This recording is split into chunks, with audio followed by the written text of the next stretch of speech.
sports you need to know. From the Goldberg Jones Sports Desk, your 620 Rip City Radio headlines. Goldberg Jones. Call 1-800-DIVORCE. It is 6 a.m. on a Tuesday morning. Justin Myers with you. The Michigan Wolverines are your national champions of college football after knocking off the Washington Huskies 34-13 in Houston. Blake Corum scored twice to lead the Wolverines.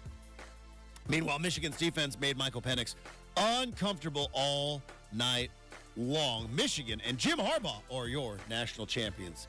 Tiger Woods announced yesterday that he and Nike have ended their 27-year partnership. Rumors of big, giant paychecks coming in for Tiger Woods from all over the golf world. NBA news, Ja Morant is out for the entire season with a shoulder injury that will require season-ending surgery. And the Blazers back in action tonight, Madison Square Garden. They'll be facing off against the Knicks. Tip-off is at 4:30. DeAndre Ayton listed as doubtful, but he rejoined the team on the road trip. Devon Pouncey, friend of the program, will be live in studio for the entire third hour. But hour number one of RCM starts right now at 620 Rip City Radio. The home of the OSAA is 620 Rip City Radio. It's time for Justin Myers to wake you up here on Rip City Mornings, 620 Rip City Radio. And a very happy Tuesday. It is RCM. I'm your host, Justin Myers. Super producer Brendan is safely partitioned on the other side of the glass. Thanks for getting up early with us or staying up late. However you are rolling on this particular Tuesday. A lot of stuff to dive into. As I mentioned yesterday, bittersweet day in college football. National championship game is always fun. But it marks the end of a season, and coming up in about 10 minutes, we will give a proper farewell to the 2023 college football season, because a lot of it we had forgotten about. As short as a college football season is, it is also an eternity, because there are so many teams and so many games and so many storylines. Boy, you pack a punch into a college football season. But it ended last night as the Michigan Wolverines are now back on top. For the first time since the 90s, the Michigan Wolverines are a national championship team. And coming up in 20 minutes, we're going to have the Jim Harbaugh discussion. Complex figure in the sports world. One everywhere he's been, one very differently everywhere he's been, has had some personnel issues everywhere he's been, and a unique snowflake in the coaching world, whether it's college or the NFL, a unique snowflake in a world of copycats. So we're going to have the Jim Harbaugh discussion, the good, the bad, everything in between, because he is now on top of the college football world. How long does he stay in the college football world? Because there's going to be the Washington Commanders, almost at San Diego, Los Angeles Chargers. Those teams need coaches. Will the Chicago Bears make a run? Say, hey, we got the number one overall pick. We're trying to move this team out into the suburbs. Maybe we go get Jim Harbaugh. So we're going to have the Jim Harbaugh discussion coming up in about 20 minutes. Also, some crazy news around the NBA. As I mentioned in the update, Ja Morant is now out for the season. That adds another team to the tanking pool. Welcome to the tanking pool of the Memphis Grizzlies. Detroit's got their whole spot just kind of set out over there. And then obviously you've got the Blazers, who are just kind of not in the shallow end, but not quite in the deep end, kind of on that little slope thing. Like some days they're in the shallow end, some days they're in the deep end of the tanking pool. We haven't learned how to swim yet. The Spurs are right over there. They seemingly could be in the shallow end, but they don't want to be. So you got the Spurs over there. So welcome to the tanking pool to the Memphis Grizzlies, because Steven Adams was out with a season-ending injury at the beginning of the season. Now Ja Morant, after coming back and making a bit of a splash, yeah, he's going to have season-ending shoulder surgery. So we're going to talk about Ja Morant. A lot of basketball talk, as I mentioned, coming up in the third hour when Devon Pouncey joins the show. Also, Draymond Green. Draymond Green. We missed it yesterday because the news kind of came out. That clip of him on his own podcast kind of dropped right as we were talking to Cam Meller. So we were talking to Cam about college football, the national title, and then we had the mailbag, and then I go and check. It's like, Draymond Green said he told the commissioner he wanted to retire? That, it seemed very like when you were a little kid and you wanted your parents' attention, you threatened to run away. I don't, did you ever do that? I'm going to run away. And like, it's first time you do it, your parents like freak out, like, don't you dare. And at some point, your parents are probably just like, go. That may have happened. We've all done it. Look, I did it. You did. Everybody. Maybe it's a boy. It might be a boy thing. I don't know if it's. I don't know if girl. Again, I didn't have sisters, but I think it was a boy. At some point, you're like, well, I'll just run away. And like, at one point, my mom gave me the. I think I was mad. This will tell you a little bit about me. We were going to Toys R Us. Now, again, I lived an hour away from Toys R Us. Toys R Us, closest Toys R Us was in Eugene. Now, Toys R Us, Brendan, I don't know if you can comprehend the majesty and the magic that was Toys R Us, though. Yep, like, I do. Toys R Us in the 8, like, you at least had, like, Walmart and, like, some stuff. Like, first place I remember going. Grandma used to take me shopping there for every birthday and Christmas. And it had a smell. Oh, it was the greatest thing. You would walk and you're like, what is this wonderland? Yeah. And again, kind of like the... you walk into Disneyland for the first time and you're like, we're here all day. And it's like, before you are told, no, you're not getting that toy at Toys R Us, it's just like, wait, everything in this store is for me? Like, you're not going to drag me to some adult part of this, right? It's like, no, this is all. Toys R Us was a magical place. Magical place. It had a smell. Like, oh, that smells like Toys R Us. It did. It had a smell. So we were going to Toys R Us, and I was told, and you probably have had to deal with this as well, I had a bike. I had a very nice bike. I did not need a new bike. Little brother needed a new bike. We were going to Toys R Us, and I was prefaced, hey, we're only here to buy your brother a bike. You are not getting a bike. Your brother is getting one. Understood? And I'm in Toys R Us fog brain. I'm like, I don't care. Just get me into those doors. I will say whatever I need to say to get into those doors, to get into Toys R Us. And it's like, yep, got it. It's like, Justin, you understand. You are not getting this bike. Your brother is getting a bike. You are not getting one. Yep, got it. Sure enough, brother got a bike. I screamed, that's not fair. Fight ensued. I ruined my brother's good time. Happened multiple times. Apologize. And I believe I was in the car, said, I don't want to be part of this family anymore. And my mom had it. And she gave me the, fine. There is a place where we can go, and we'll drop you off, and they will find you a new family. And I freaked. She called me. She called my bluff. She had it. But, yeah, that was the Draymond Green. Like, I went to the commissioner. I told him I wanted to it's just too much for me. I want to retire. As he's telling the story on his own podcast. Like, oh, if it's too much for you, Draymond, how about you just stop all the others? You don't have to do a podcast. You don't have to tell everybody. You can just go back to work. It was very, like, remember last year when LeBron got swept in the Western Conference Finals? It was a pretty good run that the Lakers even got to the Western Conference Finals last year, considering that they were in turmoil, much like they are now, which, again, is why I'm not buying the turmoil in L.A. But you remember when LeBron gets embarrassed by Jokic when it was clear Jokic is the best player in the world last year by the Western. LeBron used to be able to turn it on like a light switch. Couldn't do it. For the first time in his career, like LeBron James is like, he couldn't do it. It's like, that guy is the best player in the world right now. So what did he do? Did he tip his cap? Did he say credit to the Nuggets? And he said, yeah, I might retire. Oh, LeBron might retire. Did anybody talk about the Nuggets the next day going to the NBA Finals for the first time, or the fact that Jokic might have been the best player in the world, or that they swept the Lakers? No.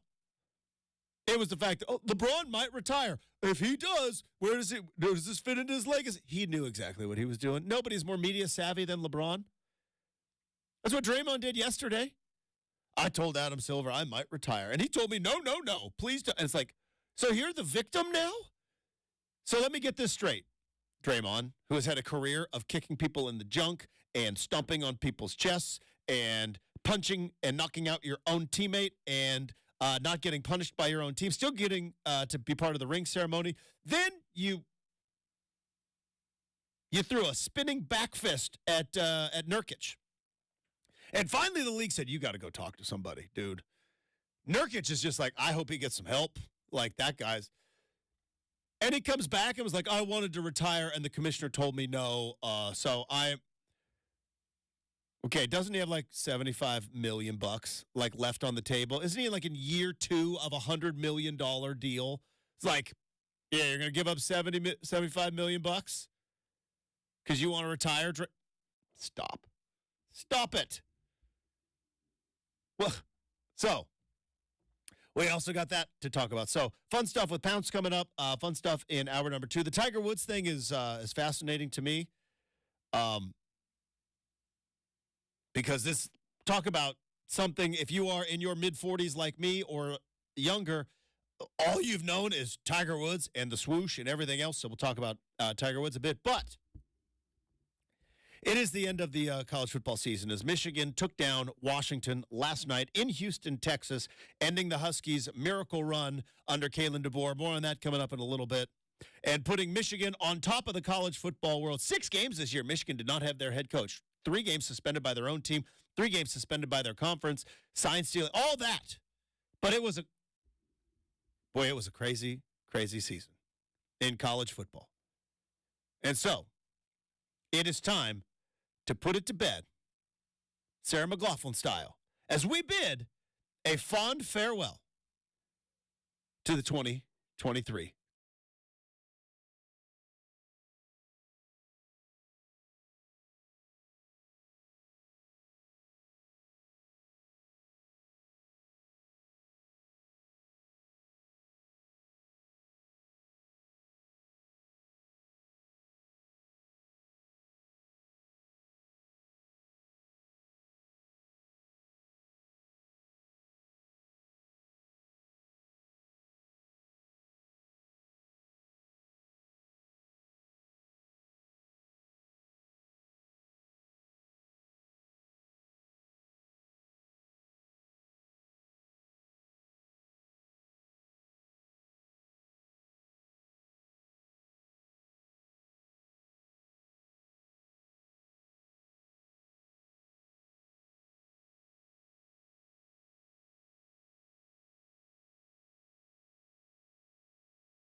Pop-Tart Bowl, the Frosted, Tony the Tiger, but still Frosted Flakes Bowl.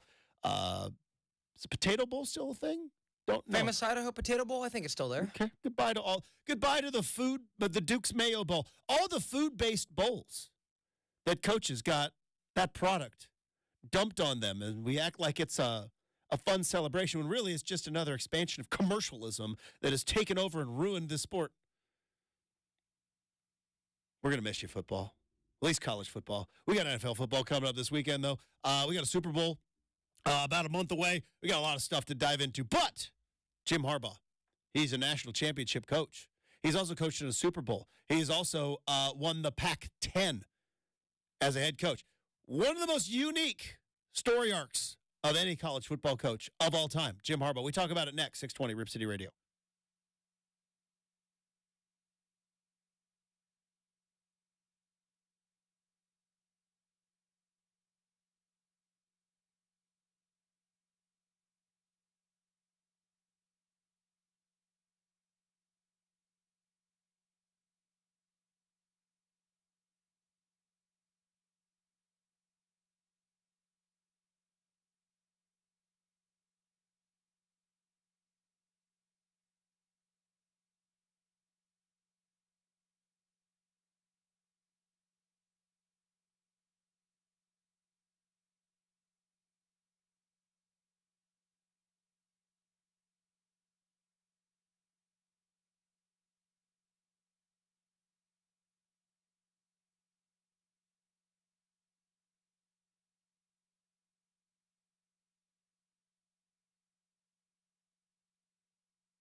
Big Willie style is all in it. Let's get jiggy with it on a Tuesday. That's right. All right, so coming up later on, I have some thoughts on Washington.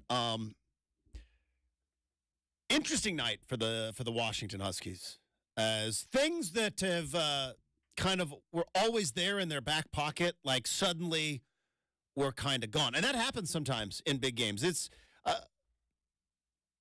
am an Oregon fan that did not want Washington to win the national title, but I'm also not the Oregon fan that was doing cartwheels and celebrating yesterday.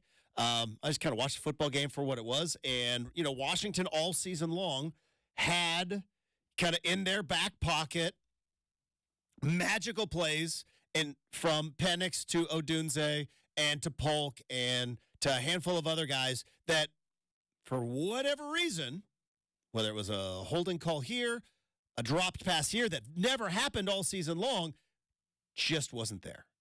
And it's one of the tough parts of college football is it's not like the NFL where you can make like those halftime adjustments. Sorry, if Michael Penix's wide receivers are dropping the ball, you don't have a running game. Also, their running back was hurt. And nobody talked about the fact that, from what I heard, Justin, Dylan Johnson essentially suffered that foot injury against Oregon State and has been basically playing on it since, which I don't know if it was a full broken foot or if they'd ever tell us if it was, but that dude was playing through some pain. He was playing through some pain. And here's the deal. Everybody's kind of playing through pain at this point in the season, but yes, your running game that was kind of there the second half of the year against Michigan, right? It's just that's tough. You had to have big plays from your go-to guys, and for the first time, other than maybe like that Arizona State game a couple of months ago, for the first time, Washington's receivers didn't show up, and Penix was also flustered when you can. And I'm not an X's and O's guy, but this is as basic as X's and O's, and I'm going to get. Michigan was rushing 4. Yeah, sure. Every once in a while, they were throwing a couple of blitzes here and there, but Michigan was putting pressure on Penix with 4 guys. That gives you so many options in the defensive backfield against a team like Washington. When you have to throw exotic blitzes and you give up, coverage for pressure, that leads to one-on-one battles. And Washington won all those one-on-one battles all year long. And the final score didn't look good, right? Final score 34-13. It's like, they got blown out. It's like, they didn't get blown out. It was a ball game into the fourth quarter. It was a one-possession ball game. There was a holding penalty that negated I think a 40-yard gain that ultimately led to Washington giving the ball up. And then there was a big-time fourth down play, perfectly drawn-up play, back out of the backfield. I think he's a freshman, poor kid, drops the ball. Just flat out dropped the ball. And then there was also, early on in the game, fourth down play. Odunze's wide open. It's a walk-in touchdown. And they just get their wires crossed. He turns left, ball goes right. He goes inside shoulder, ball goes outside shoulder. And those are the things that you can't do if you're going to win a national title against a team that's as good as Michigan. So I don't know if Washington really get blown out. It was a ball game going into the fourth quarter. It was just, and then it became desperation time. Pick nearly turned into a pick 6. A little touchdown at the end, and Michigan is able to waltz off. They're your champions of college football. Now, this is huge with regard to Jim Harbaugh because, as I said, one of the most unique snowflakes in all of coaching. Now, he is far from the first good player to become coach. He was a good player, not an elite player, but a good player. What did he play? I think he played he played 14 years in the NFL. But 14 years. Pro Bowler, all that stuff. So here comes Jim Harbaugh. And he becomes an assistant at Western Kentucky under his dad there in the late 90s. He's an assistant coach with the Raiders for a while. And then he gets a job at San Diego. No, not that San Diego. Not the Chargers, who then would move to Los Angeles. And no, not even the Aztecs. He is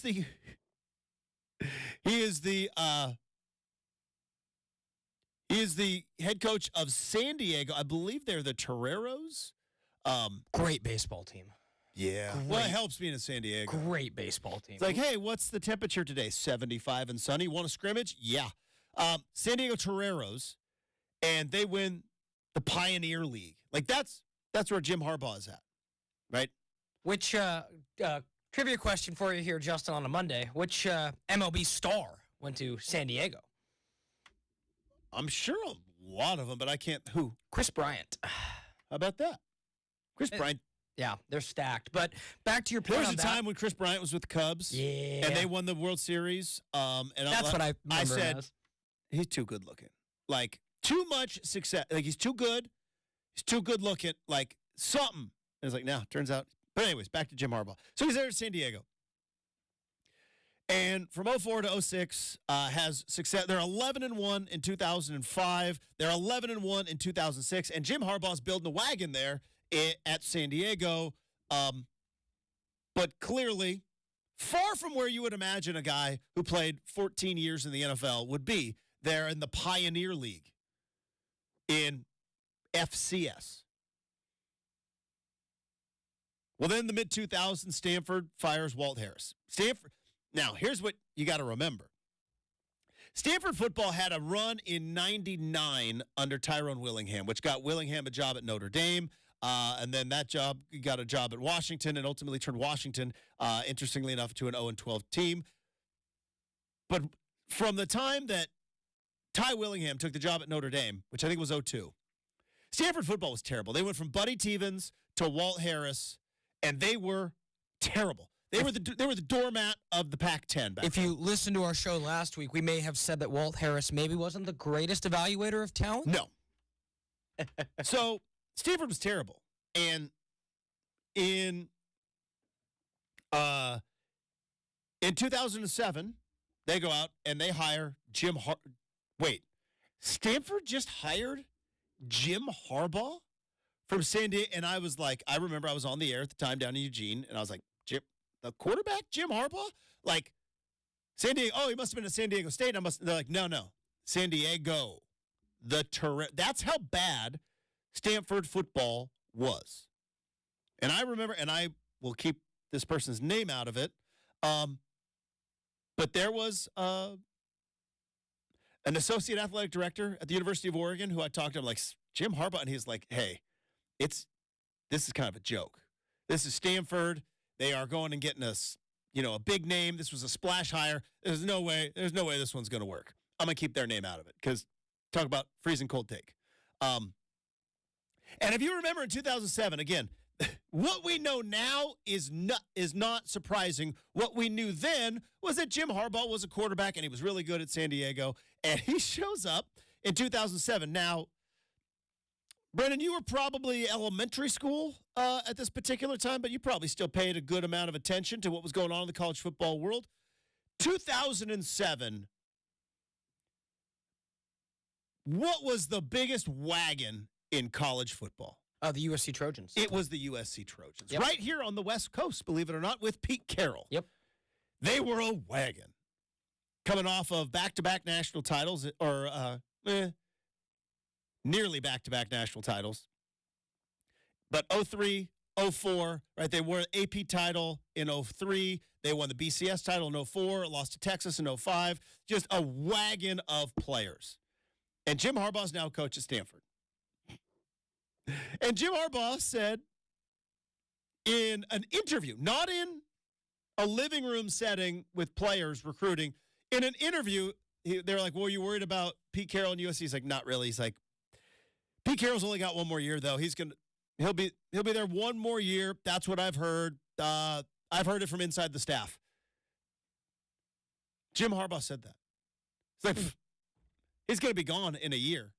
Now, Pete Carroll would be gone in 3 years, but neither here nor there. Could you imagine 2007?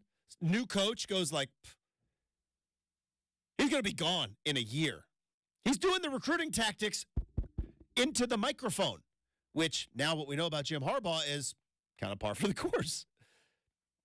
And I remember at the time going like, whatever the spread is for USC and Stanford, bet the bank on USC. They are going to run it up. Pete Carroll is going to run it right down their throat.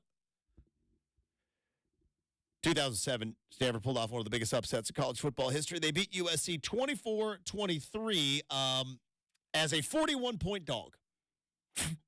41-point dog. 2008, Stanford would go 5-7. And then 2009, they would get a quarterback named Andrew Luck and a running back named Toby Gerhart. Now, Toby Gerhart was already there, but they would combine Toby Gerhart with Andrew Luck. And in 2009, would eventually, now they wouldn't win the conference that year. Obviously, Oregon would win that year, but Jim Harbaugh would win over USC 62-51. They had, I think that was they went 8-4 that year.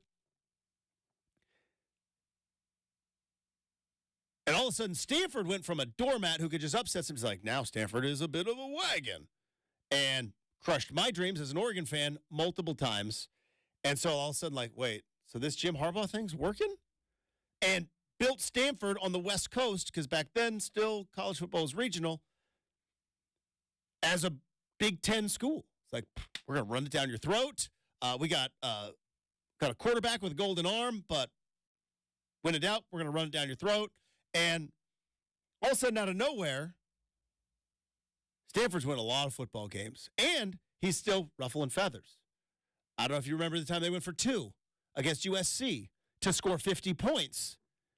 And that prompted Pete Carroll at the end of that game during the handshake to give the "what's your deal?" One of the most awkward and fascinating hint. Says Jim Harbaugh. So now he's built Stanford up. He's got Andrew Luck, who would be the number 1 overall pick in the draft, become a thorn in Oregon and USC's side over the next couple of years, and would play ultimately in 2010. They would play in the Orange Bowl. They beat Virginia Tech 40-12 in that game, and all of a sudden it's like, all right. And as we would learn over the years, that Jim Harbaugh would continue to flirt with the NFL, because out of nowhere, seemingly back then, because he was the Woody Hayes coach of the. Jim Tomsula gets fired with the San Francisco 49ers, and here comes Harbaugh. Harbaugh now is like, he's going from Stanford to the San Francisco 49ers. Like, okay, that's cute and all. It was fun at Stanford, but now, much like Dennis Erickson, ultimately would become Chip Kelly. Like, here we go, another college guy. Because remember, we had seen a slew of guys in that era. It's kind of started with Dennis Erickson there in 2002, right? He went to the 49ers, fired. Nick Saban gave it a shot, right? Nick Saban went to the Dolphins, fired. Butch Davis, remember Butch Davis went to the Cleveland Browns in 2000, fired. Steve Spurrier went to the now Commanders, different name of the Washington football team back then. Like, it wasn't working there all the way up until Bobby Petrino with the Atlanta Falcons. Right, all of these college coaches were getting these NFL, and it was massively failing left and right. So it's like, all right, Harbaugh's going to coach the 49ers. Here we go. They're going to chew him up, spit him out. He'll be back in college in a couple years. Turns out, no. They would be a handful of years away from going to the Super Bowl. Because in 2013, they were in the NFC Championship, and most people remember that. That's Richard Sherman tip, interception, right down to the wire. Crabtree, right? The famous Aaron Andrews interview with Richard Sherman. Well, then the next year, the 49ers. Well, they would end up playing in the Super Bowl. Well, not the next year, actually, a couple of years later. They would end up in the Super Bowl, and we would get the Harbaugh Bowl, right? Remember the Harbaugh Bowl? Beyonce went so ballistic during halftime, the lights went out. And we would get John and Jim Harbaugh. Well, finally, Jim Harbaugh ran his course at San Francisco? Because obviously that kind of, from the rumors were like, yeah, he's great for about 2 or 3 years. Then his message and his tactics rub guys the wrong way. So he's perfect for college. So then he goes, after flirting with other teams, again, now he's at Michigan. Now, Michigan, I believe, was coming off of Brady Hoke. Am I right on that one, Brendan? Am I right on the timeline on that? They hired Rich Rodriguez? I thought it went Rich Rodriguez, then Brady Hoke, then they went to Harbaugh. Because Rodriguez left after, like, the 2007 season at West Virginia. Either way, it went Lloyd Carr, Rich Rodriguez, and I believe Brady Hoke. And, yeah, Michigan's fly.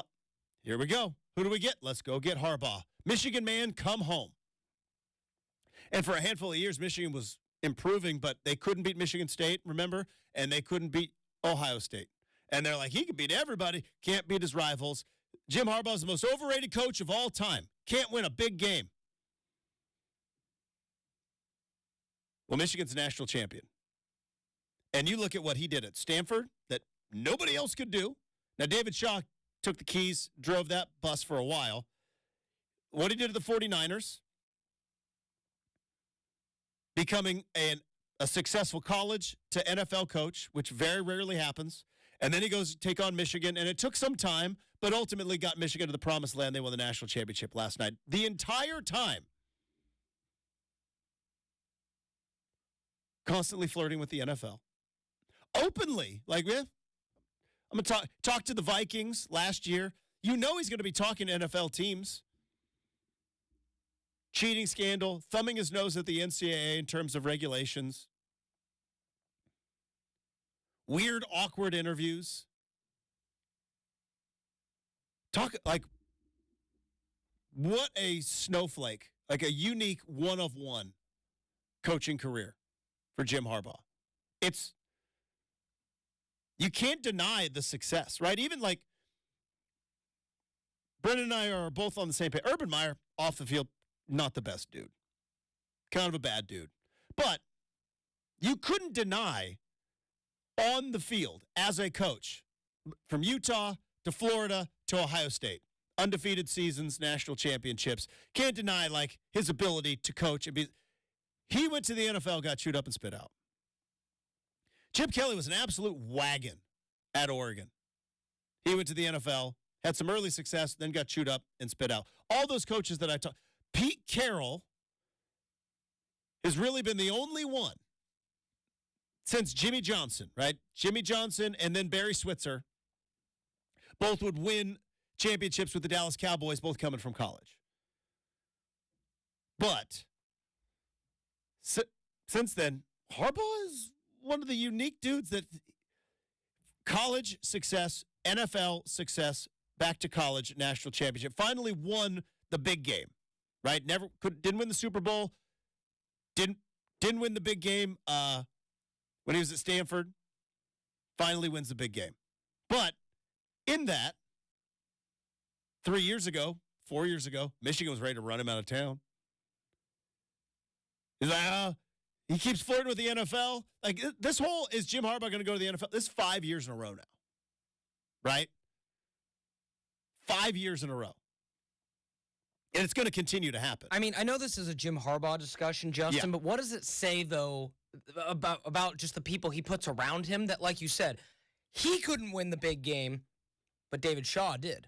Well, he didn't win a national title, Not the biggest game, but won the conference. Jim Harbaugh never won the conference. Couldn't beat Oregon. Wasn't he there in 2010? That was their only. They were 12-1, lost to Oregon. Yeah, I was there for that game. Yeah, that was a great game.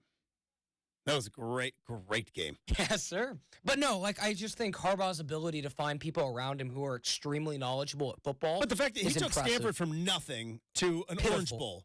He took the 49ers when Tim Tomsula got fired, and they were terrible. But Super Bowl. Ultimately would go to the Super Bowl. Then he went to Michigan, a team that was floundering in mediocrity. And now he's got them, like, coaching credentials aside. And he did it with ticking off every other coach he's coached against. Being unapologetic. Who was it? Who was the coach of the Lions that got like mad at him when he was at the 49ers because the handshake was too.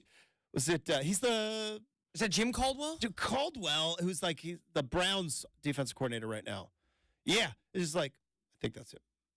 Anyways, he's like get mad at that coach. Pete Carroll was like, "What's your deal, man?" Like, what an unbelievable story. It's just I don't really have a point here. Shocker, Justin doesn't have a point, but I've just brought it up because we've never seen anything like this. With all the good, and there's like, yeah, but was he cheating? Was he recruiting violations? He's always looking to go to the NFL. He's openly brash, kind of weird. Now he's the national championship coach of the Michigan Wolverines. All right. We got to wrap up hour number 1 coming up next. Before we do that, tell you about the good people at DeBella Home Improvement. That's right. The official home improvement partner of the Portland Timbers. And if you have been looking for that project, whether it's your roofing, whether it's your windows, whether it's your siding, and maybe you notice your energy bills keep going up, up, and up. It's maybe because you need to renovate your roofs, your windows, and your siding, and DeBellas can help. They can help you save up to 30% on those energy bills. Just upgrading your roofing and your windows along with your siding. Plus, if you have a bathroom renovation, they can help you out with that too. One of the best in the business, and not me saying it, is the customers. 15,000 5-star reviews on Google for their excellent work. And plus, now is the perfect time to connect with DeBella. You might be saying, well, Justin, we just got off of the holidays. Can't really afford a new renovation. Well, hey, how about this? On approved credit, 0 down, no payments till 2025. Now you have no excuses.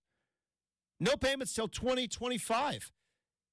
With 0 down, that's on approved credit for windows, siding, roofing, and bath renovations. Visit DeBella, DABELLA.us for a free, no-obligation appointment, and they can make updating your home so easy. Look around your home. You know you want to do it. Get a hold of DeBella, DeBella.us for your free, no-obligation appointment. They are, of course, the official home improvement partner of the Portland Timbers.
Studio for the entire third down, but big developments going on in the NBA world. So it's time to fire up Round Ball Rock. Here we go.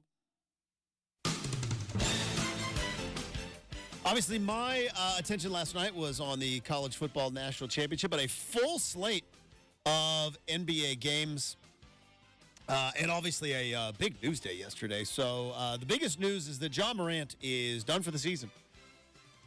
So Ja Morant's now, after a 25-game suspension to start the season because of obviously his off-the-field issues, comes back, gets a game winner, yells, "I've got receipts," throws a dunk down a week later, gives up, some would say, wrong time to throw out that particular celebration. Not a tasteful celebration for a guy that's maybe had weapon issues off the court to maybe then do the finger guns after a slam. But either way, well, he's done. And he's done for the year, which means the Memphis Grizzlies, who were 13-23, not great, but thought, maybe they get in. Ja Morant gets going. Well, they're now done. And I mentioned it at the top of the show. Welcome to the tanking pool party. So here's who's in the mix now. So you got the Hornets, the Wizards, and, well, the Pistons are the worst team. They are historically bad.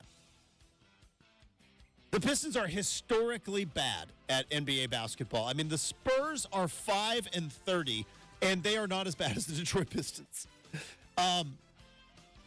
So in the tanking pool, you've got the Blazers, the Spurs in the Western Conference. I don't think anybody else is really in that mix. Everybody else has got a shot, even though the Warriors are 17-19. They're still the Warriors, crying out loud. Don't want to face them. And then you got the Pistons, you got the Wizards, you got the Hornets. And the Raptors are going to start selling guys off, right? Well, they already kind of did with OG Anunoby. OG Anunoby, which he's been on the trading block for how many times I heard about OG Anunoby in my life. Notice how they did not get the 3 first-round picks for him they wanted. A little bit too late on that deal, huh? Here's a nuttier thing, Justin. The Pistons at one point were 2-1. They had a winning record at one point. Yeah. Are they the worst team we've ever seen? They're 1-32 in their last 33 games. 1-32. But, yeah, they're historically bad. So now you've got other guys in the... So Memphis is going to come into the tanking pool at some point in time, which we're going to talk about. What does that mean for the Blazers? How committed to this tank are the Blazers? How important is the ping pong balls coming up at the end of the season? How important is that for the Blazers? We'll talk about that in hour number 3. But the other news going on, Draymond Green's back, baby. Draymond Green's back. And I'm not buying what Draymond is selling. Some may, but I'm not. I see what you're doing, and I'm not buying it, which is you got in trouble. Well, you did something wrong, got in trouble for it, rather than just coming out and saying, "I'm sorry, I need to be better." How hard is that? What's Draymond Green? I almost retired because this is too hard for me. What was too hard for you? Everybody criticizing you because you keep punching people? And you're not a boxer or an MMA fighter? Like, what was too hard? What is too hard for you? This idea drives me nuts of people who build their own fires and then put them out and act like they're firefighters. You know, like, no, firefighters go to fires that other people started. You started your own fire and then said, "Whoa, look at this big fire. How terrible is that for me?" And you're like, wait, didn't you light the match and pour the gas? Yeah, but still, it's on fire. Yeah, I told Adam Silver, I almost retired. I said, "Adam, I want to retire. It's too much." And he said, no, don't do. It's like, first off, if I'm Adam Silver, I'm so mad right now.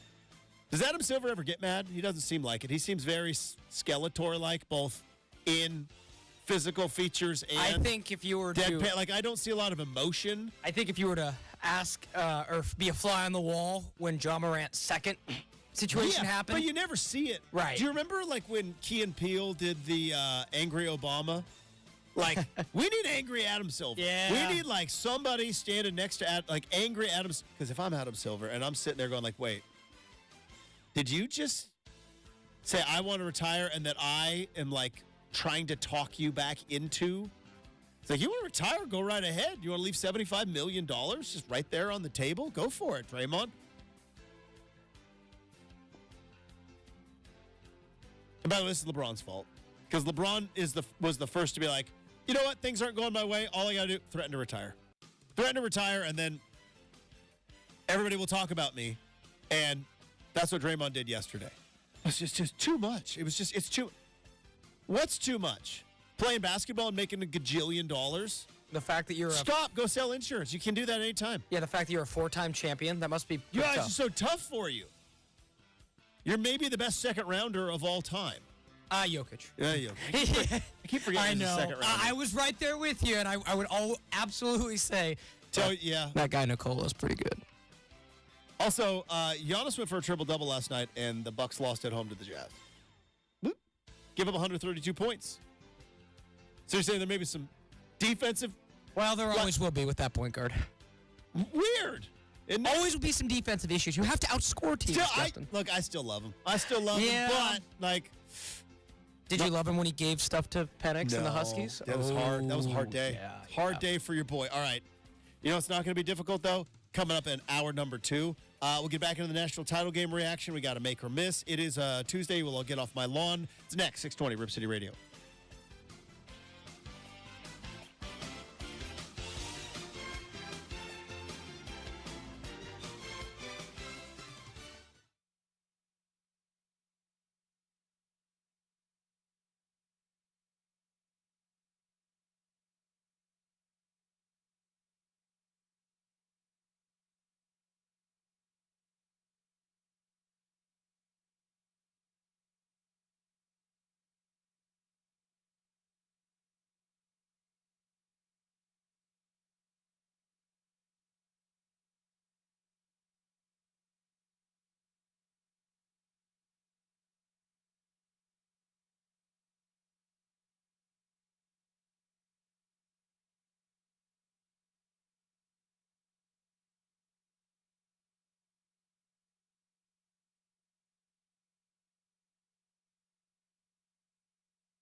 what you need to know. From the Goldberg Jones Sports Desk, your 620 Rip City Radio headlines. Goldberg Jones. Call 1-800-DIVORCE.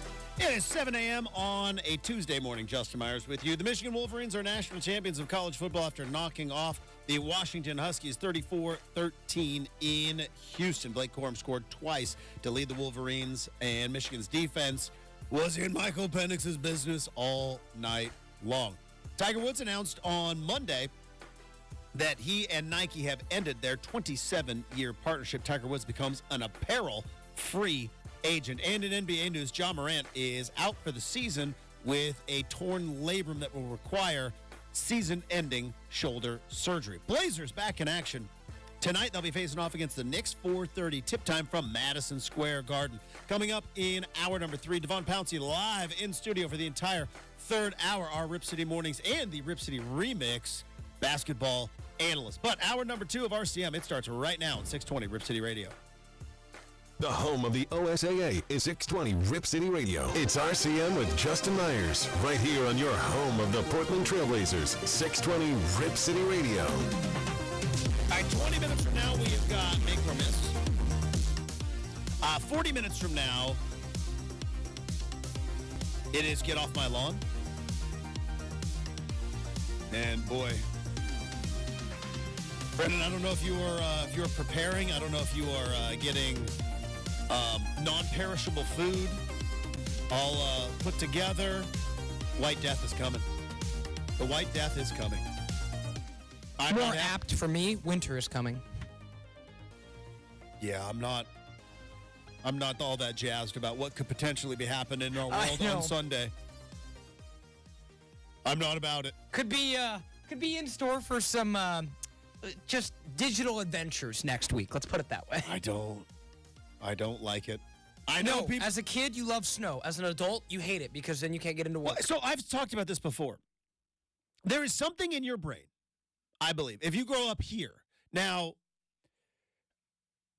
I'm trying to think when I was growing up down in Southern Oregon, there were maybe 7 or 8 times in my entire time at school where we would get a snow day, right? Where it would snow and it would stick, and it's just all right, snow day, everybody gets a day off. It didn't happen very often. But obviously when it was the greatest time in the world. It's the best day ever when you would get a snow day. Also, my parents were teachers, so when I got a snow day, I didn't have to also go to a babysitter or something. Boom, we get a snow day. And as an adult, when the snow starts coming down, I think in the back of your mind, there is it's subconscious. And again, I'm no psychologist, clearly. But I think there's something psychological where you're just ooh, if you grow up in the Pacific Northwest, especially in the Valley, not in Central Oregon or Eastern Oregon, clearly, because they laugh at us and our fear of snow. But if you grow up in the Willamette to Umpqua Valley to the Rogue Valley, right? From Rogue to Umpqua to Willamette Valley, snowflake touches the ground, that snowflake doesn't melt. Your brain instantly thinks, well, don't have to do anything else today. Our day is done. The White Death. Then you realize, well, now somebody's got to be on the radio. Somebody's got to be at the grocery store. Somebody's got to be at a hardware store because, when you go, we got to shovel the snow. We got to put the salt down or whatever else we do. We can't do the salt, right? Salt's bad for us. But everywhere where they have snow, there is salt. But we can't. Got it.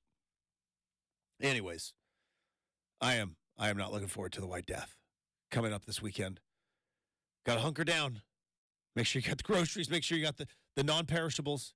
Maybe heat up cans of soup on a Bunsen burner. So, all that being said, it's pretty grumpy weather. It's still very, very, it's 7 o'clock in the morning. It's still very, very dark outside. So, guess what? That's going to lead to some grumpy old man takes. All right, so Washington ended their season yesterday. Obviously, incredibly frustrating. I would imagine if you are a Washington fan, knowing that, all right, so what's worse in a championship setting? Being like Oregon 2010. Oregon 2010 against Auburn, You're right there. Came down to a field goal. You're a play away. You're a play away.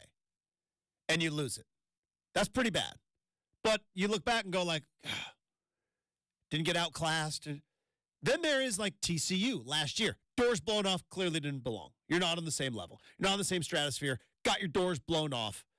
Then there's that weird middle, which I think Washington was in. I think Washington was good enough to beat Michigan.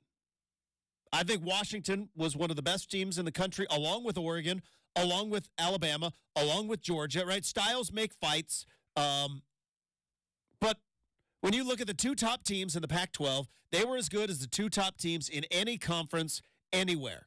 And I think Washington was good enough to win the game last night. But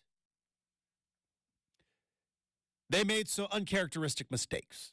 Didn't put their best foot forward. Now, some may say, well, that's, that when the moment is there, and some talk about, Michigan's got like that playoff experience, right? They probably had plays against TCU last year, and then they learned from it, and it's been 2016 since Washington's been in that moment.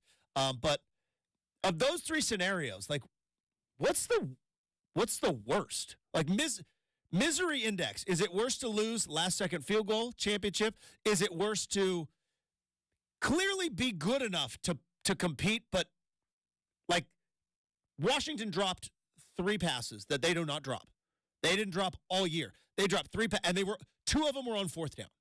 They dropped 2 passes on 4th down. I guess the Odunze one wasn't a drop, but it was the connection from Penix to Odunze all year was. There was a couple times Penix airmailed a couple guys, too. I mean, he just wasn't himself yesterday. Well, and that's going to happen when you go up against of course. Michigan's defensive line. But Washington's defense showed up. They kept them in the ball game, right? Kind of forced Washington to do so. There were about 4 plays, 3 of which were like, you had a dropped pass. You had a wide open Odunze that Penix missed, or Odunze, who knows if he turned the wrong way. Either way, those 2 have hooked up all year. There was a couple, like you said, a couple airmails there, and knowing that you were good enough to win the game, but didn't play your best. And then there is like the TCU, which is you're just not good enough, right? You got there, congratulations, you're just not good enough. Which one's the worst? I would say losing, and not to bring back bad memories, Justin, but losing by 3 for sure. Because if you get blown out in a national championship game, I was so ready for overtime. Yeah, I was ready for overtime, man. You run with it, but like going back to like specifically like that, like people would look at this score, Justin, and go, "Man, Washington got blown out." And like you said, that's not the case. It's not the case. It didn't happen. Yeah. Kalen DeBoer said afterwards that he thought they were, like you said, 3-4 plays away from things being different, and I totally get that. Like Michigan's defense was great, and it looked like they were on a mission, and we're just not going to be denied this year. And that happens. Save me. You're Jim Harbaugh. We're innocent, but hey, you still gotta give credit where credit's due. Jim Harbaugh is such a football guy, and I'll tell you why that is. Because here's how football guys think. I'm not saying it's right, not saying it's wrong, just saying it is what it is. Football guys believe that everything comes down to wins and losses. Right? Jim Harbaugh, see, we are innocent. We knew we were. No, you just won the game. NCAA is still investigating, dude. Like, you haven't, in terms of an investigation by the NCAA, you haven't proven anything. Now, moving forward, because it's what we do in college football, moving forward is going to be fantastic. Does Jim Harbaugh go to the NFL? I think the Commanders and the Chargers, and depending on what happens with Bill Belichick. Have we got an update on Belichick, by the way? Do we I saw some rumblings of they may be parting ways. Maybe that. I guess if you're the Patriots, you have to slow play this, right? Because you don't want to fire him because you could get a first rounder for him, right? Are they negotiating with other teams right now, potentially? Boy. So I just did a quick search on this. Apparently, this decision is going to be, evolving. But, Justin, this should surprise no one. Apparently, they brought in McDaniels for an interview. Yeah, but they brought in Arthur. I've heard they might be bringing in Vrabel for an interview. So you're talking about the Chargers, right? No. Like how the Patriots said they'd like to have Josh McDaniels come back if Belichick stayed. Gotcha. So, well, of course, yeah. Like we said before, the second that Josh McDaniels got fired from Vegas, it was going to be a matter of time before he went back to New England. But I don't know. It's very weird. That is going to be one of the weirdest things ever. I think very much like Justin, how many? Or sorry. Real quick. I cut you off. That was my fault. No, it's just to close out this point. Like, how many Hall of Fame coaches get to choose when they leave? And that old saying of every coach has been fired and ultimately will be fired. Like, no, Nick Saban's not going to be fired. But you know what I mean?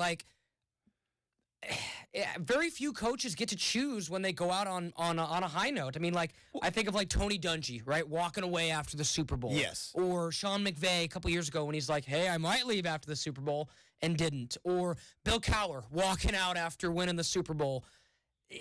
It's hard to walk away when you have that legacy. Well, especially if you're a coach and if you're out on top. If you're there as a coach, you're like, well, I could do this again. And then the other part of it is, I think, especially in the NFL, right? I can only imagine what it must be like to be the owner of a team, right? And you're the owner of a team, and you fund all this stuff. This is all your bankroll. You have the ultimate say in hirings and firings of your front office. Some even dabble, like Jerry Jones, in player personnel. But for the most part, and then your team has success, and coach gets, if you're Robert Kraft, you built the Patriots into a dynasty with your money and your decision-making. Bill Belichick and Tom Brady get all the credit. And while you and I can sit here and go, boy, why is that? That's pretty silly. It's yeah, but you're not a billionaire. You're not a billionaire with a big, giant ego that is no, this is my team. Well, and it's not your team. This is not the Bill Belichick Patriots. And before I cut the checks. Oh, for sure. And before, just take it out of my experience, Justin, would you tell the listening audience that maybe has forgotten what kind of an organization New England was before Belichick? They were. I mean, Bledsoe good with he Bledsoe. had a few moments. Went to the Super Bowl. But they were not. Went to the Super Bowl late 90s. And they had Parcells for a while. But, yeah, nothing compared to what they are. Right. To that point, Bob Kraft turned them from $1 million team to billions. Well, that had to do with the NFL. It did, but you're right. But I think there's a lot of owners who are no. This is my team. It's not your team. I'm the one. When they hand the Lombardi out at the end of the year to the winning team, I touch it first, right? And I think there are some egos at play. But real quick before we get into this next break. Question. You're the Los Angeles Chargers. All right? You're the LA Chargers. You are in second place in your own stadium. All right? Because everybody still remembers you in San Diego. Right? You're in second place in your own stadium. SoFi is the Rams' house. So you're the Los Angeles Chargers, but you've got a quarterback seemingly for the next 5 to 7 years. Locked up, contract's done.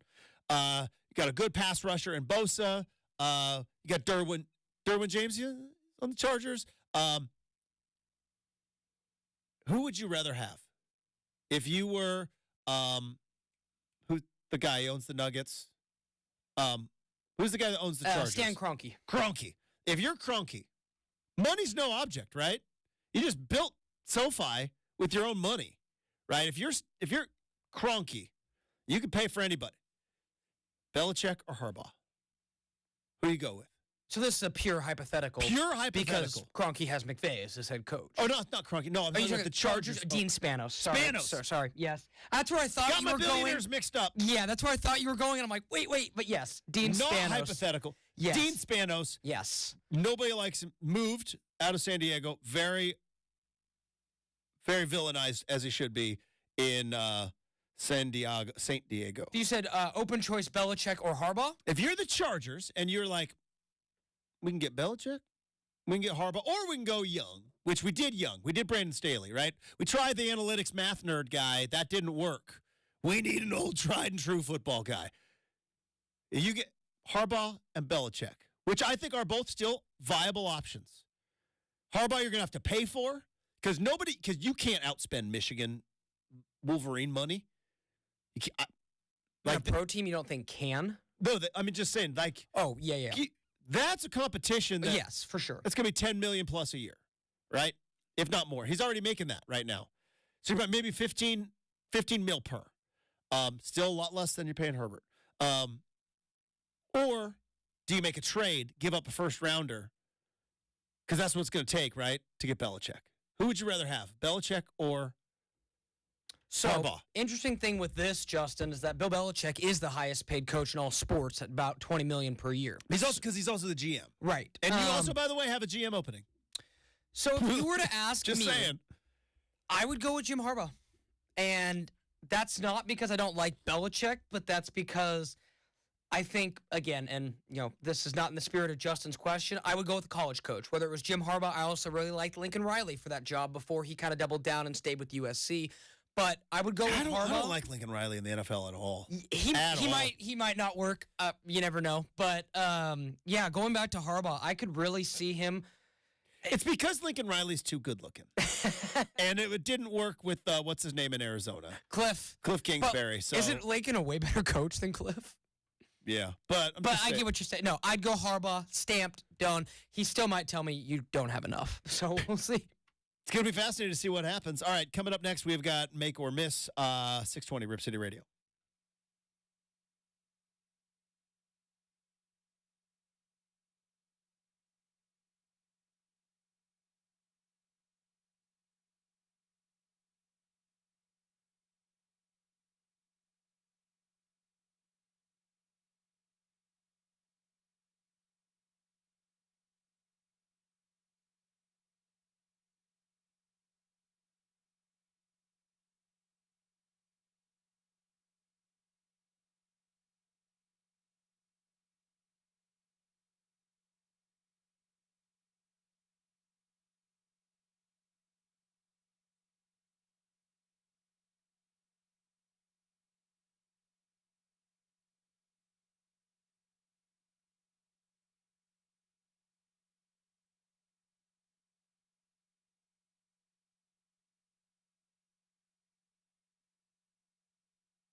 and people yelling into their device. But it was funny because I was talking to Dwight James, one of the co-hosts of Rip City Drive here on Rip City Radio. I was on with him last week, and I joked with Dwight, and I said, because he's a listener. He wakes up in the morning. He might be listening to us right now. Good morning, Dwight. And I joked about, like, how many times he must just shout into his, and I said into his radio, and he's like, well, it's my app because, like, and I was like, yeah, other than in my car, I don't believe I have a radio. I'm in radio. I love radio. I grew up listening to the radio, that's why I'm in this business. I was like, I'm listening to that. I want to be in that thing. I want to be the voice. I want to be a DJ. Bigger than life. Tried it. Turned out DJ is not very fun. Sports talk host, way more fun. But, like, I wonder how many times as I went for, like, 90 seconds last segment talking about the wrong owner. And somebody's got to be just screaming into their app. That's why I'm here, man. Or their YouTube, and just like, dum-dum. Wrong owner. And I was like, oh, yeah. We got to lead the league in that. At least I do. Like, my usage rate for saying the wrong. Do it all the time. But, yes. Do you think, if the snowpocalypse comes this weekend, and let's just say, do you have a radio? Like an actual radio? Like internet goes out.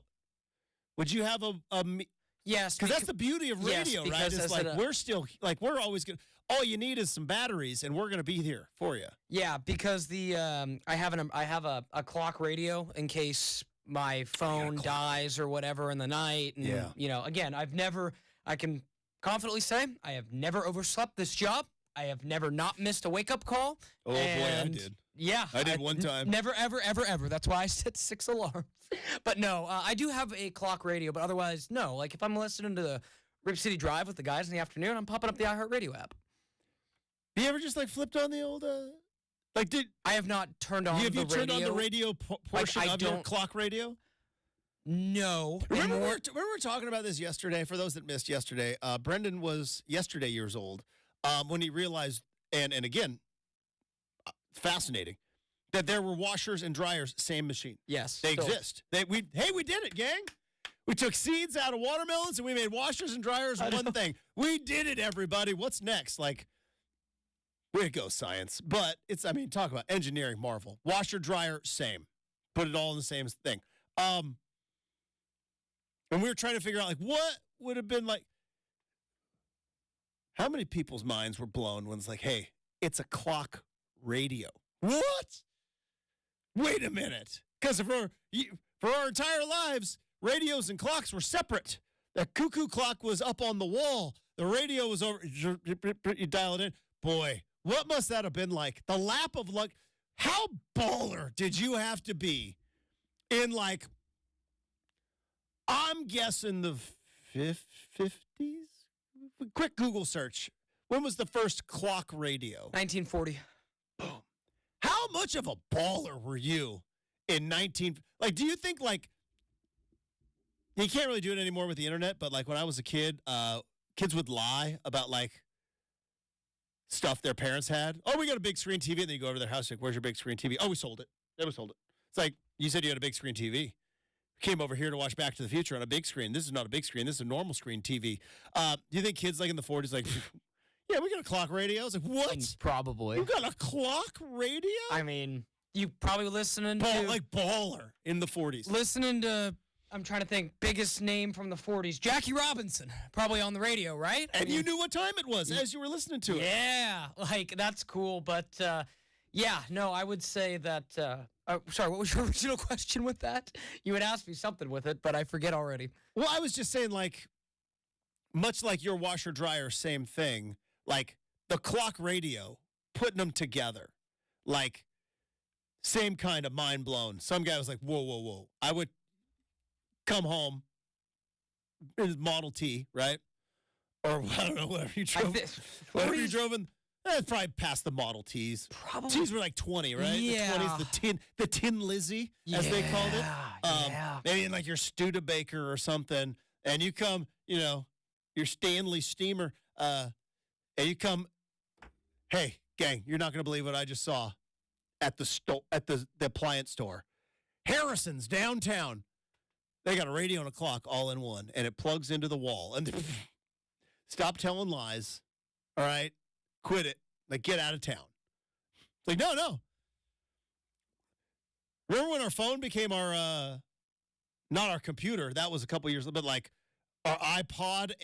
Hey, kids, we used to have phone and iPod both in pocket. Right. Same time. And then Steve Jobs was like, put those hands together. Clock radio. Yeah. What a time to be alive. Right there in the 40s. Just like, you get one of those newfangled clock radios? I don't know if I trust them. Just like I don't trust that washer dryer. Same one. All right. And it's funny, as I drove home yesterday, I go, but what if you needed to wash clothes while they're drying? Boom. Like, that's what I'm saying. Maybe I don't want to wait for the machine to be done. Because, well, like, if you have to do multiple loads of laundry, like. That's problematic. But in the end, or maybe it's so fast, like maybe it doesn't matter. It's like the time you don't have to put it in, I don't know. I hate transferring clothes. I don't mind the transferring the clothes. I hate the taking them out and folding them. Yep. It's like my house, my bedroom is on the second floor. My washer dryer is in the basement. So I got to go up 2 floors. What an inconvenience. Talk about first world problems. All right. Let's get to Make or Miss. Here we go. It bounces off the crossbar, and it's good. Oh, my goodness. Oh, and a big miss. It's Make or Miss here on RCM. How about the first dudes that went from the pocket watch to the wristwatch? It's true. Was that like a flex? Well, do you think that was like a flex? Probably was. 1800s, I'm assuming? You're right, but Justin, those pocket watches were usually attached to the vest. Yeah, buddy. Which was such a clean look. It was, but at the time, that was just the look. Yeah, so you're right. That would be like us wearing a belt. You're right. It's like, oh, yeah, it's my pocket watch. Do you think they even called it a pocket watch?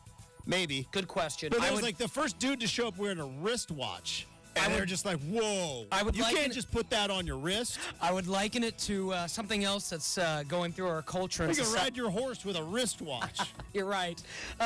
Justin, nobody wears a fanny pack around their waist anymore. Yeah, what's up with that? It's on the side.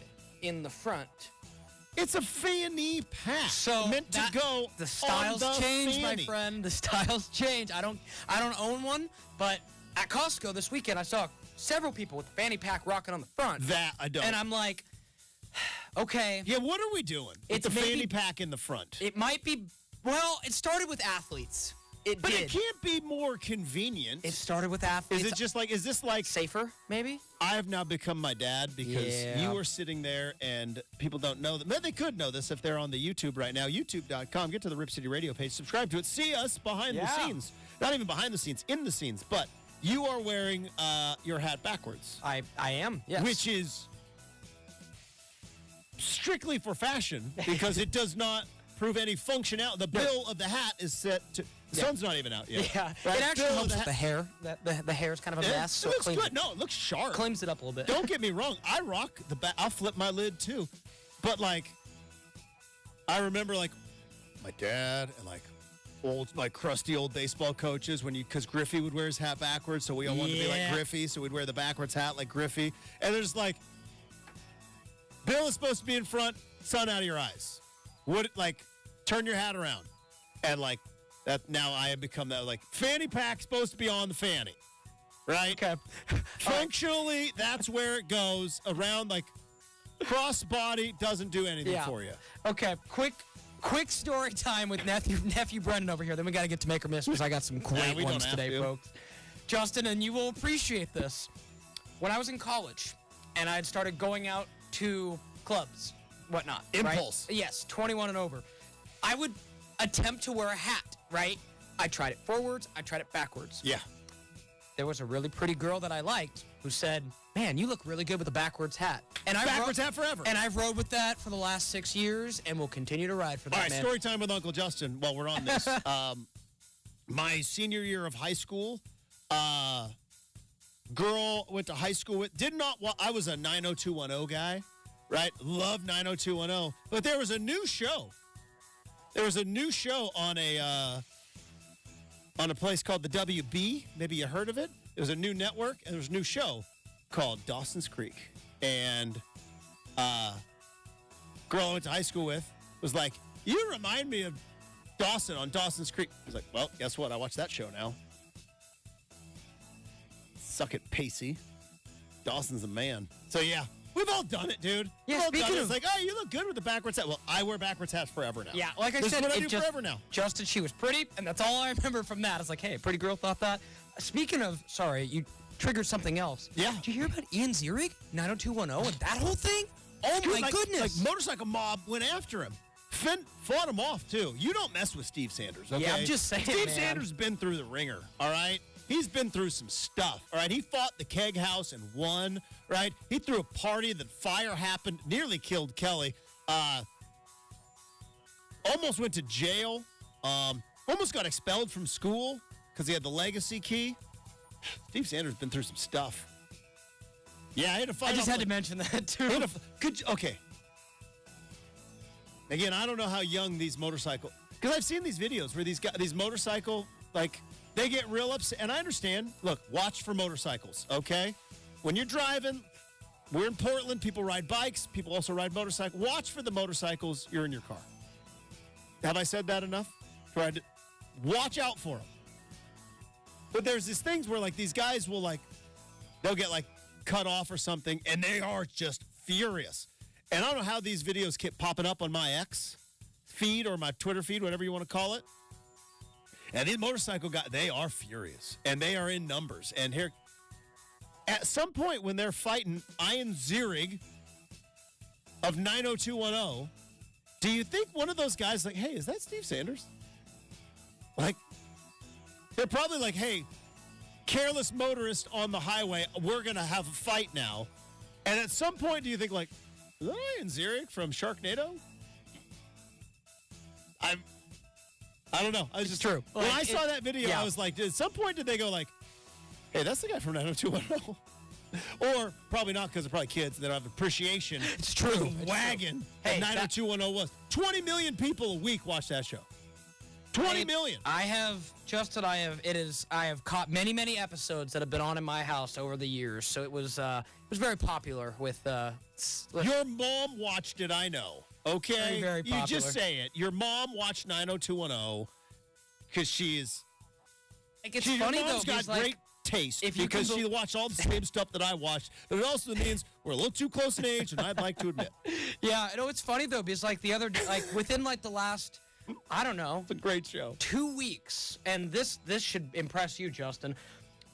It was just on in our house downstairs, and It should be on. It should be And- on all the time. my 18-year-old brother just like got into it She's got into 90210. and just like started watching like 3-4 episodes. And I'm Oh, like, I could tell him some things. and I was like, Brogan, like this is kind of surprising to you. Like this was off the air many years before you were born. You can't relate to what they're doing in high school to what you're doing in high school now. He's like, it's kind of entertaining. So I thought that was kind of cool. You can still relate, though. Just because they're not on cell phones and they're actually communicating with one another verbally as opposed to just texting. What's that? Like, what a boring show must, like, how do they even do high school shows anymore? It's like, hey, here's 40 minutes of texting. Have we started Grumpy Old Man Takes? No, not yet. Not quite.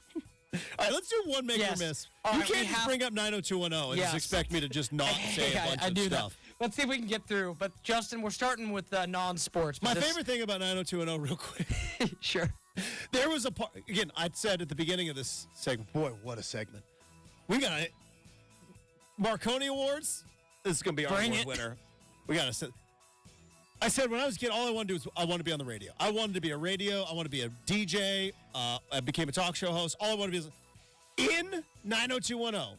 David, who he wanted to be a singer and then a producer, was like DJing a party, and some guy was like, hey, I like your cuts. You want to be on the radio? And they gave him a job on the radio. And in my head, I'm like, that's all you need to do. You just need to show up with awesome music, and they're going to give you a job on the radio. And he had his own, at the Peach Pit, after dark, there's David on the radio. And it turned out like, yeah, industry doesn't work that way. Yeah, you really have to kick down these doors to get in this Yeah, building. they don't go after Yeah. you. You pursue them.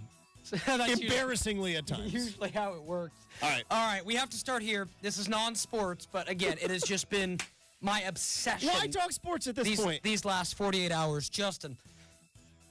Apple needs to change their Super Bowl commercial ASAP because their phones can survive a 16,000-foot drop. Hey, wait, help me out here. So I the missed this. NTSB has recovered 3 iPhones from the Alaska Airlines flight that were working as they hit the ground. Really? 16th. We thought the door. Shout So out Teacher doors in Bob. guy's backyard. Teacher Bob. Yep. Shout him out. Is that? Did he just say, just call me Bob? Yes, he did. Because he's like, I don't need a bunch of people. So Portland Public Schools, Teacher Bob.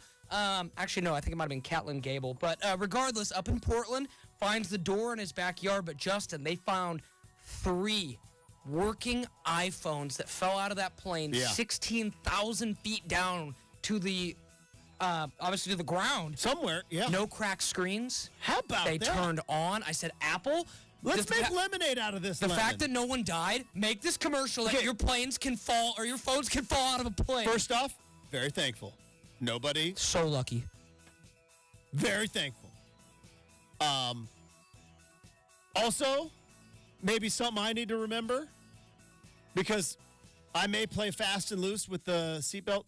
Like, hey, while you're seated, keep your seatbelt on. Keep your Best seatbelt on. believe I'm keeping it on forever, especially because I'm an exit row guy. It'd be the difference of dying and living if you were out the window, if you had the seatbelt on or off, Justin. I mean, no one was sitting in that seat. The thing we're not talking about is if someone had actually been in that seat, it would have been... But, like, if you had your seatbelt on, you might have saved you. Because it does the... Yeah. Now, I watched Passenger 57. I don't know how scientifically accurate that movie is, but in that movie, it's like everything got sucked out. That's but a lot I of think, pressure. again, I'm not an engineer or a scientist by any means. It's an initial and then it pressurizes, right? I don't... Apparently, it said it landed on... Most everything landed in either grass or... No, I'm talking about in the cabin. Oh, sorry, yeah.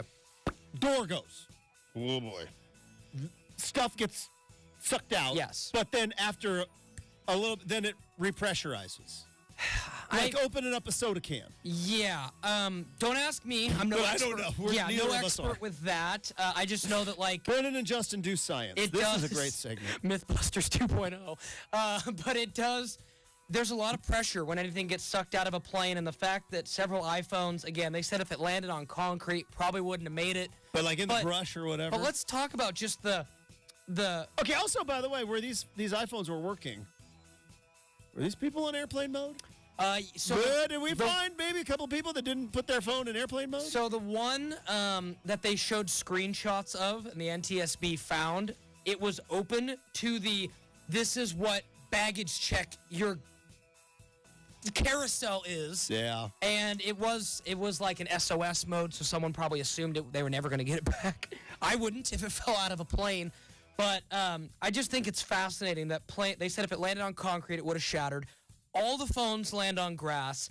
The plane window doesn't land in the river, which I think would have been a possibility too. Doesn't land in someone's house, just casually in someone's backyard. Yeah. This is send up a thank you because this could have gone so much worse, Justin. So nuts. Make or miss with Alaska Airlines and That Boeing. is nuts now that everybody's safe. Crazy. Including Bob. Shout out to Bob. Remake that commercial, Apple. That's nuts. 3 phones all working. You're just sitting there watching like some like Big Bang Theory or something, whatever you're your phone's gone. What? Oh, door's gone. Oops. Whoa. All right. We have got great make or miss. This might have been our best make or miss ever. Coming up, we are going to wrap up hour number 2. We have got Get Off My Lawn. But before we do that, I do want to tell you once again about the good folks at DaBella, DaBella, the official home improvement partner of the Portland Timbers, right? Perfect time to connect with DaBella because if you have an aging roof, if you have a leaking roof, obviously you would know that by now because it rained so much yesterday, and it's not going to stop. It's the winter weather of Portland. It can be brutal. It's going to get cold. Snow may be coming this weekend, and maybe if you aren't all that, comfortable with the roof that's over your head, well, give DaBella a call because they can get you a free quote plus an amazing finance opportunity. Windows, siding, bath renovations, roofing, DeBell is the one you need to call. 15,000 five-star reviews on Google for their excellent work. That's not them. That is their customers talking about how great they are. And as I mentioned, now's the perfect time to call because 0 down, no payments until 2025. That's right. So you come back for the holidays. You're like, yeah, Justin, I hear you about the weather and the energy costs. And we don't have the money right now. Well, don't worry about it. No payments until 2025 on approved credit with 0 down. Roofing, siding, windows, bath renovations. Plus, in that time, you could be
What? In a very good way, man, when I hear no scrubs. It just puts me in a... I am back. It is 1999 again. It is 1999. I'm going to a very shoddy house party in junior college. Probably going to get broken up by the police. I'm going to have some good surprises for you with music, Justin. Scrub is a guy that thinks he's fine. Also known as a buster.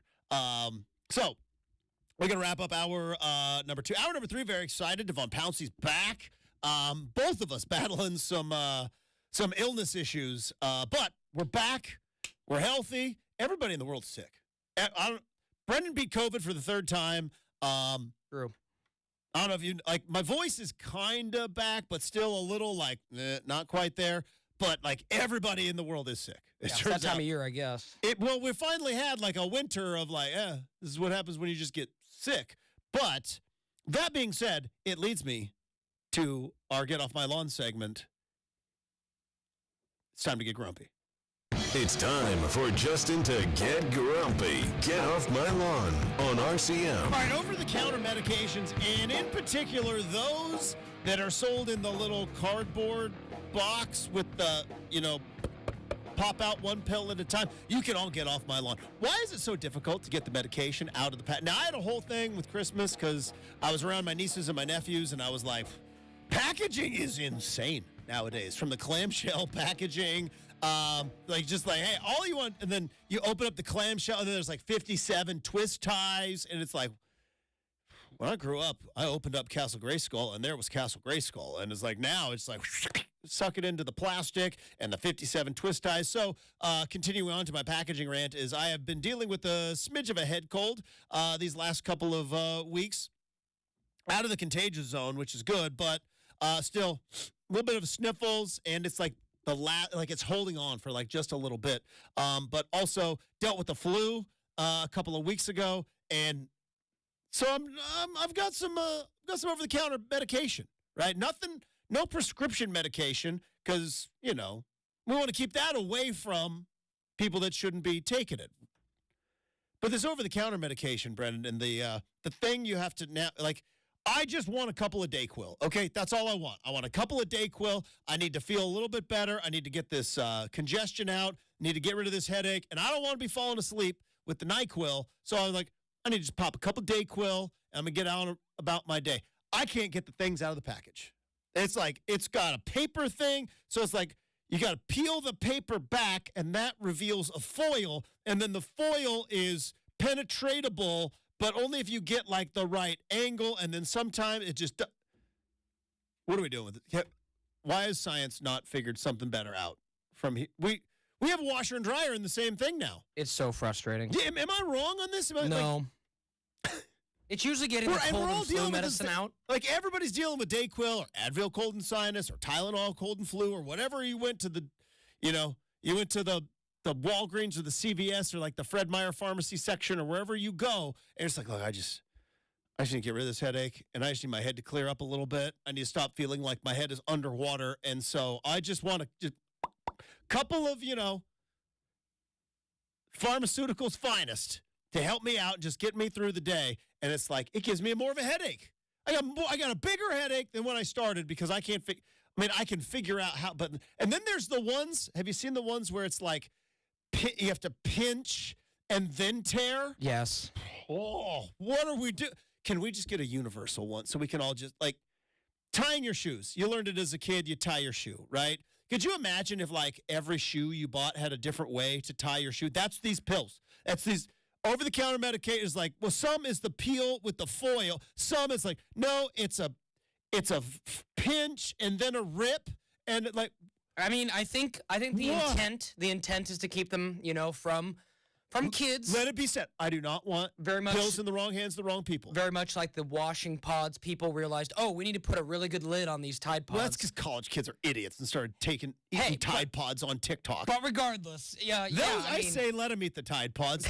learn your lesson. But, like, no, we don't want kids to be popping the Dayquils. I get it. I think that's probably why. But it's annoying. Can we come up with one universe so we can, like, just figure out the fundamentals it would take? But it's like, one is like, it's peel, and then what? There's still more stuff there. Some it's just you peel it and like it opens up, and then some it's like a foil, and then it's a bend and rip. So, to all those, get right off my lawn. Devon Pouncey joins the show live in studio next, 620 Rip City Radio.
Here's what you need to know. From the Goldberg Jones Sports Desk, your 620 Rip City Radio headlines. Goldberg Jones. Call 1-800-DIVORCE. It is 8 a.m. on a Tuesday morning. Justin Myers with you. The Michigan Wolverines are your national champions of college football after knocking off the Washington Huskies 34-13 in Houston last night. Blake Corum scored twice to lead the Wolverines. Michigan's defense also had Michael Penix uncomfortable all night. Tiger Woods announced yesterday that he and Nike have ended their 27-year partnership. In NBA news, Ja Morant is having season-ending shoulder surgery.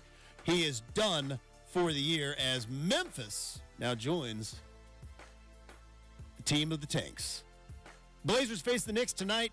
4:30 tip time from Madison Square Garden. We'll, of course, have pregame coverage right here on 620 Rip City Radio. But basketball analyst for the Rip City Remix, friend of the program, Devon Pouncey, back live in studio for the entire third hour. A lot of basketball talk coming right now on 620 Rip City Radio.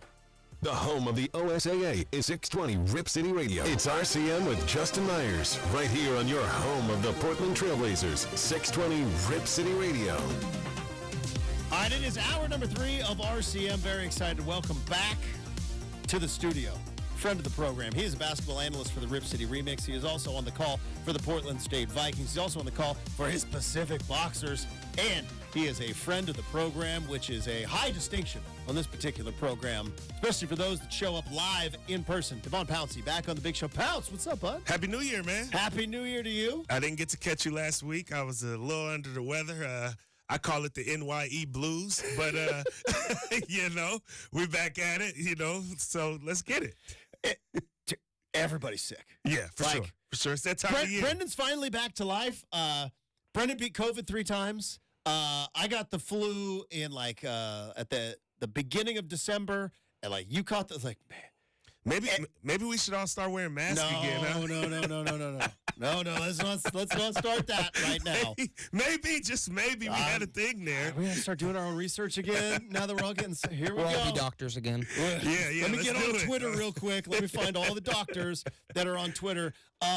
Here, before we get into some basketball stuff, we got a lot of basketball stuff to talk about. Very excited to dive into that. But it's also fun when I take a look at your Instagram. Your Instagram brings me some hope and joy. Because you just never know what's next. You never know what's coming up. And also, here's the thing. I am a 44-year-old morning radio host. Right. I am in basketball shorts on my couch by 5 o'clock. Facts. School nights, do not go out. Yeah. When I do go out, home by a reasonable hour. I got you. This weekend, Kelly and I went out. Okay. Uber driver who took us home was like, yeah, I'm just starting my night. I was like, good, we're ending ours. Sounds about right. Which is why I always love when I throw it on your Instagram. I was like, oh, bounces on Monday Night Raw last night. I was. Just out of nowhere. Yeah, it was. How was Monday Night Raw? I am OG. I was in high school when the NWO became a thing. That was big. And then I was in college when, the real, Raw and Nitro. Yeah. And we would have very obnoxious parties. Shocker, girls didn't want to show up on Monday nights in our dorms. Yeah. But then, obviously, I have kind of fallen off it. But, Yeah, I've fallen off of it as well. But we had a remix game last week. We had a remix game New Year's Eve, and, they have the entertainment in between media timeouts and quarters and things like that. And for one of the entertainment segments in between the media breaks, there were 2 tickets for WWE Monday Night Raw. So once I realized that and I saw the date that it was on, which was obviously yesterday, which was the 8th. Yeah, it's the 9th today. So, the 8th it was. I was interested, and I was able to do my due diligence to reach out to my connects to be able to land myself a couple of tickets to WWE. Now, mind you, I haven't been into WWE in upwards of 15 years, closer to 20. But my birthday is this Friday. So there we go. This was the start of my birthday week, and me being able to do a childhood bucket list activity I thought was kind of cool. So I took advantage. I was able to get a couple of tickets me and the homie Spencer went up to the Motor Center, WWE Raw, and I got to see if wrestling was really fake or not, which I'm not here to out anybody, but I got to see that. But I also really got to see the production of it. And I know, like, if this was 20 years ago on my birthday week, this would have been the biggest day of the year. So why not be able to be in touch and in tune with my inner child, being able to get this opportunity to go to WWE Raw just days before I become a 31-year-old man. And I took advantage. So it was a good kickoff to the birthday week. Dude, that's awesome. First off, that was great. It is amazing kind of when you look back, because I talk about it all the time. Like some of this, like the stupid lucky things that I get to do from being in this business. Absolutely. And I look back and go like, 15-year-old Justin would be going nuts right Going now. crazy. You're going crazy. And to think that you, the Monday before your birth, like 4 days before your birthday, Yes. you were just like, dude, not only am I there, but like, I'm front and center. I'm in it. You were right in the middle of it. I had really good Raw, seats. Boom. Yeah. So like, who's good now? I still don't know. Yeah, no. Even after going last night. I knew there's nobody. I was more intrigued by, like, when they do the ads in between matches and everything. Like, just like the TV folks have ads, it's just like, again, like I mentioned, it's like a media timeout or a break between quarters in a basketball game. And, like, I didn't realize that all of these documentaries on, like, all of the people that I grew up on are all out on Peacock, like the Kurt Angles of the world. Like, I was more intrigued by that. And, of course, they had the highlights. I was wondering if I would get lucky because The Rock returned back to WWE Raw last week in San Diego. That's the WWE I grew up on. So it was just cool to be able to kind of get the nostalgia piece of it. I didn't know any of the wrestlers there because I'm totally not into it. But like I said, it was cool to see the production, be a part of the production. And again, just knowing that like 20 years ago, this would have been heaven on earth. It felt good to be able to kind of take advantage of that here 20-some years later. I can only imagine it's a little bit like this. Roman Reigns is like the biggest name, though. Yeah, he's a big deal. He's like, what is like The Rock's nephew? CM Punk was CM out. Punk, he's back. It's He's the whole back. thing. Yeah, you know. But like, when you go to like a concert, right? And they go like, Portland, this is the best place we have been on this tour. And like everybody goes ballistic, right? For and sure. And it feels, they say that every night. Yeah. Right? Like but just being there in the crowd and just like, hey, Portland, it's like, hey, they know where we are. I got to imagine you could go in not knowing any wrestler, but just like that dude jumps off the top rope, or like that music hits, this dude comes out. Everybody else seems to be very, very excited about this. Yeah. And you get that pop and just, just kind of that energy. The fans were very hot with the wrestlers they liked and very cold with the wrestlers they didn't. And then, like I said, I'm not going to get into whether things were fake or real, but what I will give all of those wrestlers credit for is they're pretty athletic. Put on a show. They put on a show. Like they are very acrobatic, and they do things that not the average person, regardless of whether that activity is fake or real, can just go inside of the ring and do without absolutely destroying their entire body and shredding it into pieces and being like cooked, absolutely handicapped. So I give them credit. Phenomenal athletes. It was a show. It was very entertaining. And like you said, what the wrestlers folks like I said, CM Punk comes out, they're singing his whole song. Like they're real hot. Other wrestlers whose name I don't remember off the top of my head right now, they came out and you could tell like, ooh, he's not really liked amongst the fan community right now because he's the antagonist, if you will. Gotcha. Yeah. You got the heel there. I don't know if your lovely significant other is like this, but here's the thing that I'm lucky with. Yeah. Is that I work very early in the mornings. For sure. By the time I get done with the show, we wrap stuff up. I get a workout in. No big deal. Go to the gym. Get a workout in. My day's kind of done by about 2 or 3 in the afternoon. Right. Kelly gets home at about 5:36. Okay. So in that's what I like to call Justin time. Right? Yeah. And it is where I'm aware. It is where I get to sit and I get to watch my dumb old school wrestling shows. Because you were talking, like I've seen all of them, all those old school documentaries. I didn't know because I got like a 2-hour little window before my wife comes home and looks at this TV and goes, What is this? Yeah, the algorithms are crazy. It's just a thing dudes do, all right? It was a big deal when we were like 17. Just kind of let me kind of go back and live. So I don't know how your significant other feels about like old school wrestling documentaries. I mean, I don't either because I don't watch them. So, so it's really hard. I don't really watch TV like that either. Yeah. Like I'm kind of more so always on the go. And so with me just always being out and about, you know, I'm a big podcast guy, of course. Like we're in this Also, space, but a lot of live radio. a lot of live radio, you know what I'm saying? So especially, you know, on my morning ride to work, you know, Rip City Morning, 6 a.m. to 9 a.m. Tune in if you aren't. But, yeah, so, you know, I'm more of an audio guy, if you will. And because you know, I commute a little bit. I'm always on the road. I'm back and forth. And so, I wasn't even aware that these documentaries existed until I was able to see the ads in between matches. And I'm like, oh, it looks like a really dope documentary. And awesome. then all of the wrestlers that I actually grew up watching, unlike any of these people that I'm here witnessing and seeing right now, are like all speaking in this documentary. I should make the time to go tune into that and find out if that's okay in my household to be able to watch wrestling documentaries without getting chewed out. So it'll be a, you know, but you know, I would say side-eye. Okay, that's better. Yeah, it'll be an experiment for me. So you're into the just don't worry about it. Okay. I'll try to do it during Devon time, like how you do it during Justin time. How about that? You gotta just a little bit. Yeah. All right. Before we get into the break, I do want to bring up this. I found this hilarious yesterday. I want to get your thoughts on it.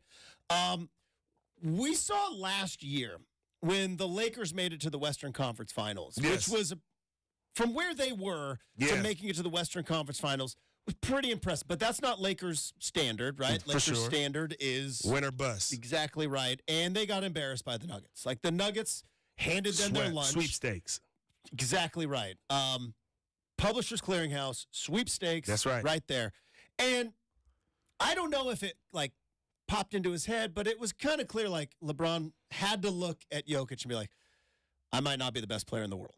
Yeah. And I don't know how many times he's had that moment, but I would imagine he like, and LeBron being who he is, very media savvy, was like, yeah, I might retire. And all the stories for a week were like, is LeBron going to retire? Like, it's the NBA Finals. For sure. Like, is LeBron... Draymond Green tried to pull that one off yesterday. I don't know if it landed the same as when LeBron does but how about you punched a guy and you got suspended because you keep punching guys. You punched your own teammate, you stomped on a guy, and all of a sudden now sounds like he put in the work, come back.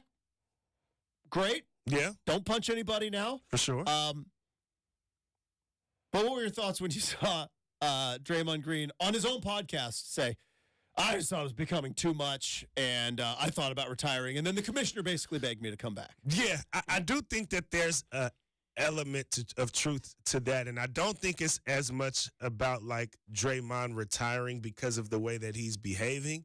I do think that there's an element of the Warriors have been a dynasty for the last decade or so, and things are starting to break down a little bit, and how do you handle that? And this didn't just start with Draymond Green. This started with Bob Myers, you know what I'm saying, leaving because I don't particularly know if he felt comfortable being able to be a part of sort of the breakdown. And so, like, I know one of the things that Draymond Green also mentioned was that Steve Kerr came to his house. They had a conversation in the yard, and they basically broke down and start crying with each other because they want to try and end things the right way. What has been a beautiful dynasty, a beautiful run that they've been able to do out there in the Bay Area with the Golden State Warriors is kind of at risk, not because maybe they are or aren't good enough at basketball, but maybe because Father Time is just kind of undefeated. That's how things work. And so I just think that they're kind of at a critical point right now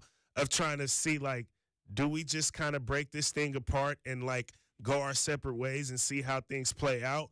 What does the organization do from that standpoint? Because we have a different front office. The way our front office is now, although guys were around, Dunleavy was around as, you know, during the time period as director of basketball operations, something to that magnitude. But, like, Myers is gone, and guys are getting older. Clay is in his contract disputes as well, trying to figure out what kind of deal he's going to get this coming off season. Steph is still Steph, but things are just starting to look a little bit different. And I could imagine that it's hard to grapple with that for them after all the success that they've had. There's no good way to end a dynasty. It's no good way. There isn't no a good good way to do it because you think, you just be like Jordan and the Bulls and just go out on top. Well, if you watch The Last Dance, it eats at him. Yeah. That he didn't get to compete for a seventh. For sure. For a seventh title. And like him and probably Scottie Pippen and probably a handful of other guys and maybe even Phil Jackson were like, man, if we'd have had that run at a 7, we could have had 7. Yeah. We could, the Knicks won the East that next year as an 8 seed. It was a whole lockout year, and it was kind of weird. But for sure, we could have had it. We could have beaten the Spurs. It eats. So that's not a great going out on top. That's hard to do, especially to a fan base. You just built a new arena. You're probably charging a lot of money for tickets and going like, we're going to go out on top. It's like, no. But then also the fizzle out at the end, which is kind of what they're doing. Now, who knows? But Chris Paul's hurt again. Yeah. Draymond was lashing out emotionally, 3-4 weeks ago. For sure. Like you mentioned, Clay contract, and Steph's going to be around for as long as Steph wants to be around. Yeah. Because he can make buckets better than anybody in the history of the game of basketball. Yeah, facts. Curry doesn't have things quite under control either because the young players that are coming up are now complaining about playing time, and so he's like Kuminga's upset. Yeah, and Moody is there's word that his camp is upset as well. So it's just it's one of those time periods that's hard, I think, for folks to navigate with, especially guys like Draymond that have been so attached in their careers, or all of them really. But even if we want to individualize it to Draymond in this case, he's been so attached. His success has been so attached to this dynasty that now that there's potentially a threat to it all coming to an end, sometimes you don't know how to react to that. Might be a good time to maybe, I don't know, have one of their draft picks. I don't know. Might be a good time if you maybe have a first-round pick of the Golden State Warriors. Yeah, for sure.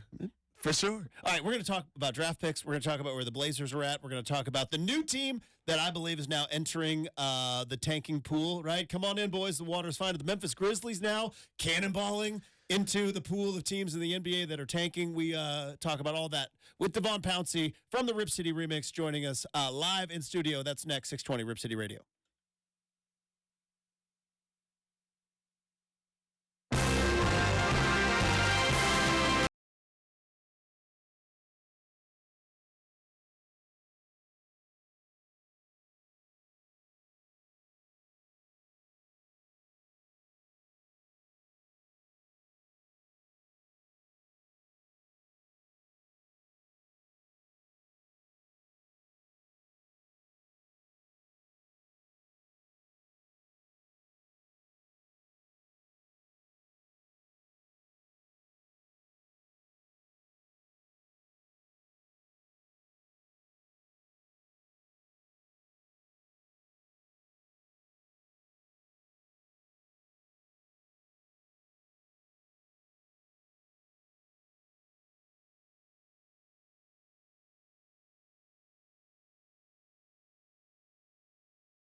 paychecks. Oh, absolutely. I DJ and I do some R&B nights here and there, and anytime you let this fly, it's a sing-along. I can turn this song on and just let the instrumental play and take out the vocals, because they have what are called stems now. So to put you on game a little bit with the stems, you have it's the bass, the drums, the melody, and the vocals. Mm-hmm. And so you can kind of like take each parts of the song out.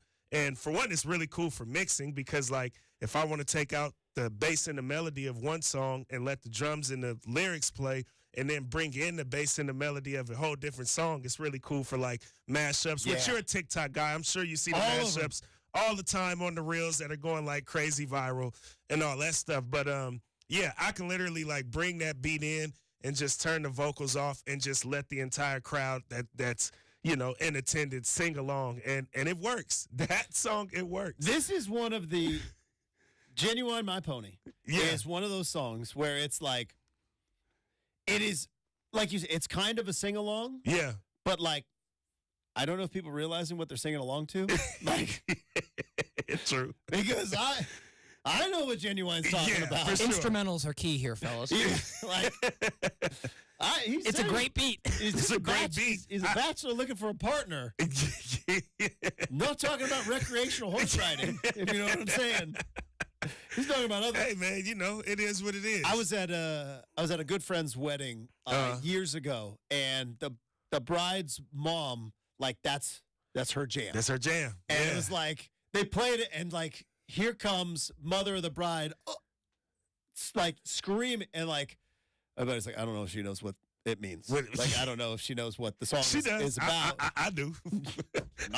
It's not like it is that difficult to decipher. That's what I'm saying. She knows exactly what the song means. But I do like, coming. That was a good beat selection. We're switching some stuff up in 2024. We're trying to add some more. I like the beat selection. It's good, and it's eventually going to be better, because at some point I am not going to be like a distracted dog who sees a squirrel. Like, you hit that, and I'm like, oh, I hear Genuine. It's like it's 1997 again. I told you to keep you on your toes, Justin. I'm in my Dodge Neon, right?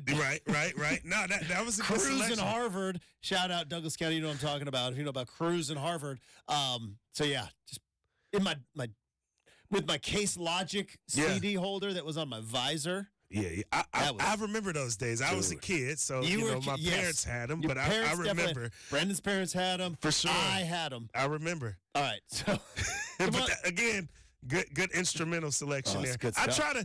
I try. I'm not the greatest at it, but I try to like not listen to like rap and hip hop until afternoon. So in the morning, I usually like try to listen to podcasts, or I like to listen to like R&B. Something a little more soothing. Ease myself into the day, and then as the day kind of picks up steam, as I get the eye boogers out of my eye and all that good stuff, then I can start playing Kodak Black. But for starters, I like coming in with a nice, smooth pony instrumental. Yeah. Like that's my vibe. I rock with it. Brendan, do we have any Kodak Black on the new? You should. The new music. We do not, but we certainly can. Let's get it, especially on everything's Tuesdays. Adjustable these days, fellas. Maybe we'll put a Pounce Tuesday playlist. Well, let's together. Let's do that. I'm with that. We can work on that. He's been here enough, friend of the program. For sure. 100%. He deserves it. All right, so but yeah, some cool new sounds.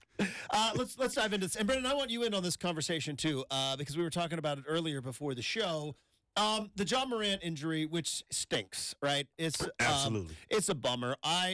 I have talked about this a bunch. I love watching John Morant play basketball. Probably the most entertaining player in the league today. He's just fun to watch. Absolutely. And obviously don't condone what was going on Instagram Live. Agreed. Also don't fight teenagers at the mall. But agreed. I was hoping that, like, all right, he went through kind of his Justin Bieber, I'm lashing out, I'm trying to be tougher than maybe I am phase, and maybe now getting past it and going like, there's a lot of money at stake here. Maybe I just play basketball. And I was hoping like, that's done, because I love watching the guy play basketball. He plays like differently than a lot of anybody else plays in the NBA, and he's so much fun to watch. Well, that's done because his season is now over. But more importantly, what that means is the Grizzlies are done. Yeah, right. They had Steven Adams is out for the year anyways. Yeah, they traded away Dylan Brooks, and now Ja's gone for the season. They are 13-23. They are third from the bottom in the Western Conference, only behind, or the only teams worse are the Blazers and the Spurs. The Spurs are really, really bad. So it now adds another team into this pool of teams that I would put at Memphis, Portland, San Antonio in the West, Detroit, Washington, Charlotte, Atlanta, maybe Toronto in terms of teams that are going to be battling for draft lottery slots. Exactly. And so I brought this up, and a couple things I'm curious about. We knew this year, or this last year, Wembanyama was there. Yeah. We knew the year before Paolo was there. And it was pretty clear what Paolo's, and Chet, by the way. Yeah. Both of those guys playing great basketball right now. So you knew, like, those guys were kind of worth the ping pong ball gamble. Blazers got Scoot. Hopefully, we'll see what Scoot turns out to be in the next couple He's playing better. Playing better. And as you know, Brendan has mentioned this, and credit to him, and you probably agree, like, it is not a night-by-night deal with him. It's got to be, what is it? It's linear, right? No, linear straight up without going up. It's like up and down, right? Whatever the word is, up and down. Yeah. So, like, where he started from where he's going to be in April, there's going to be ups, down. But hopefully it's on the way up. For sure. But with regard to where the Blazers are as an organization, and maybe I'm just ignorant to this, I don't know if there is a Paolo or a Chet or even a Scoot, clearly not a Wembanyama because that guy's an alien. Yeah.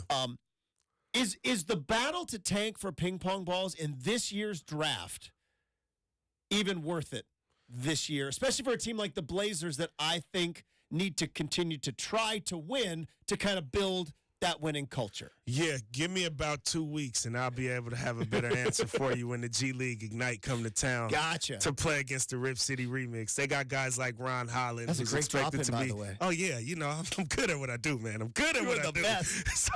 So give me about 2 weeks, and I'm sure there is a guy or guys out there, but I know in particular I got my eyes on Ron Holland. From what I've seen, through clips and through the internet, he looks really good. He'll definitely be a lottery pick next year.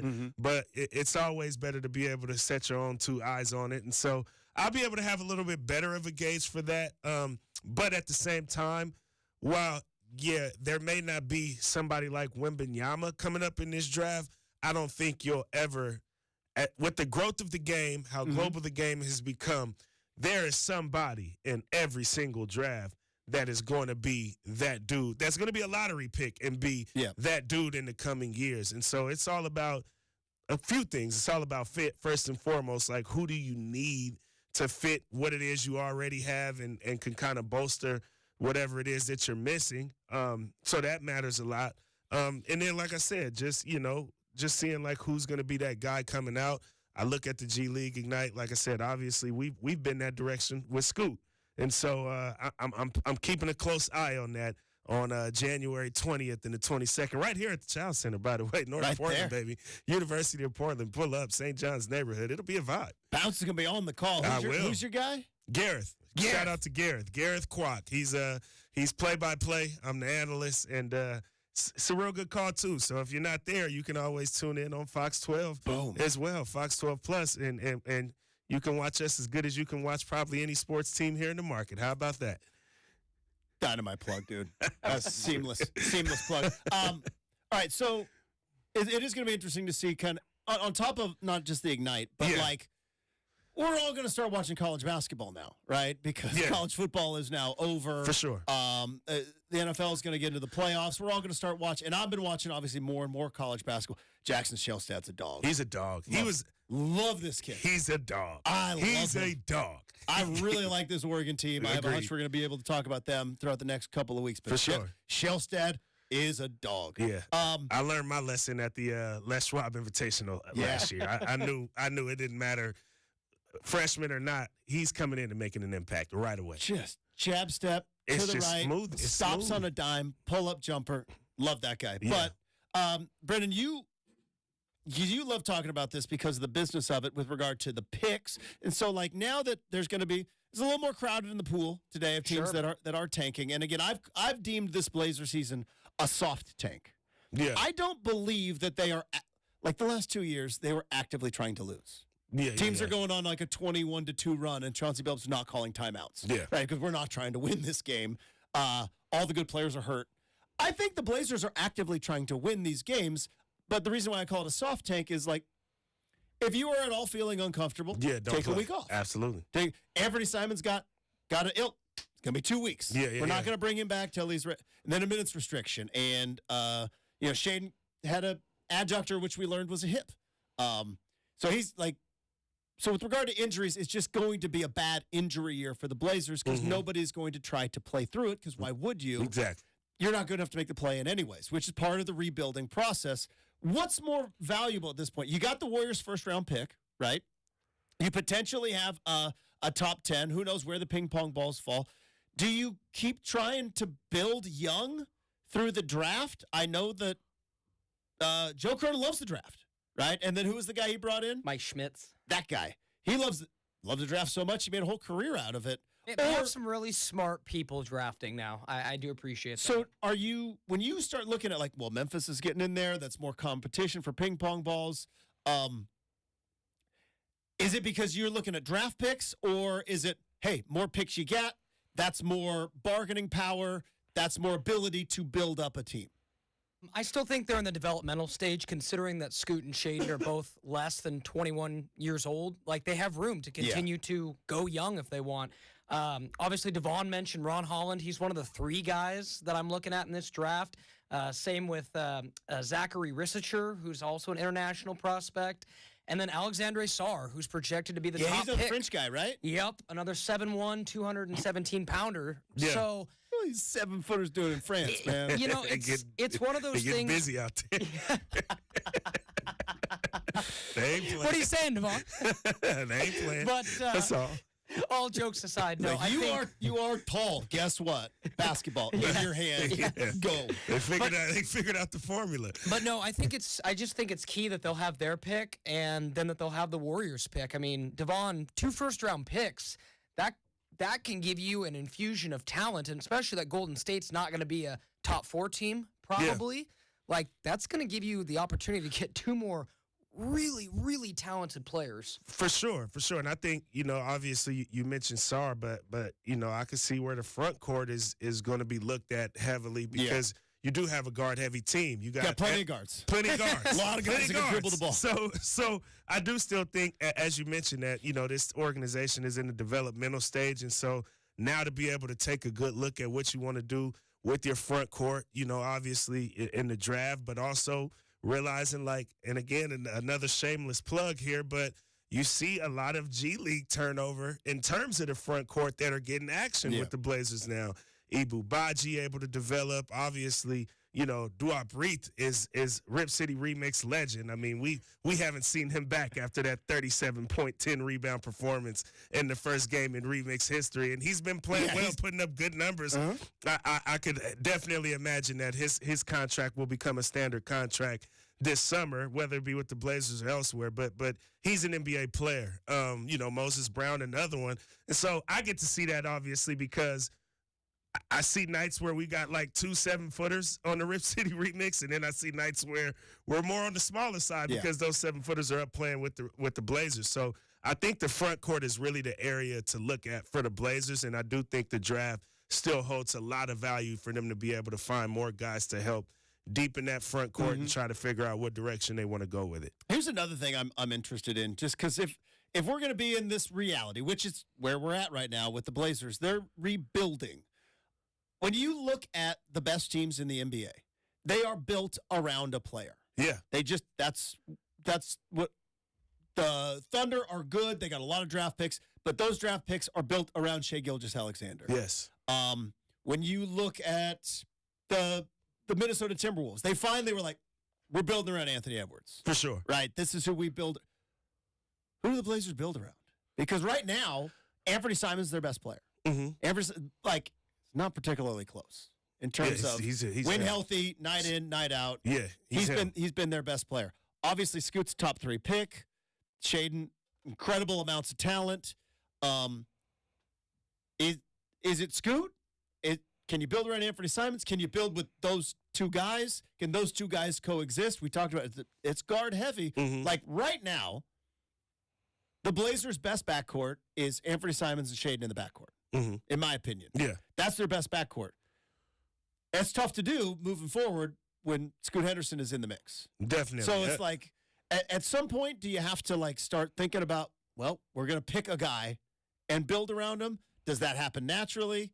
Am I massively overthinking this, which I always do? I think it happens naturally, and I've always kind of been I've kind of been consistent in the standpoint of I don't think you have to identify this team with like a franchise player just yet. You know, as mentioned, you know, Scoot and Shaden are both under 21 years old. Anthony Simons is under 25. So it's like this is a really, really young team. Yeah. And so even DeAndre Ayton's only 25. Only 25. So when you consider how young this team is in particular, I don't think we're at that point where we have to determine that. I still think that Chauncey Billups is the centerpiece to this franchise right now today in terms of the direction and the identity that he wants this team to have and that he wants this team to take on. And then from there, you figure out how to fit the pieces because you have kind of a lot of them at your disposal right now with this really young team. And so like you said, I agree with, you know, obviously your number one option right now today is Anthony Simons, no doubt about it. And I don't think you like have to look into trying to ship him anywhere to try to bring something else in or to try to figure out and determine, is it Simon's team? Is it Scoot's team? Is it Shaden's team? I think right now you still just kind of want to build out an identity, and whoever can fit what that identity is will ultimately become sort of the centerpiece just based on the natural talent and the ability they have to be able to match with the direction that the team wants to go, which is steered by Billups. What's also going to be interesting, I do not believe an organization, maybe in the past, I don't know if an organization can just decide it's such and such's team.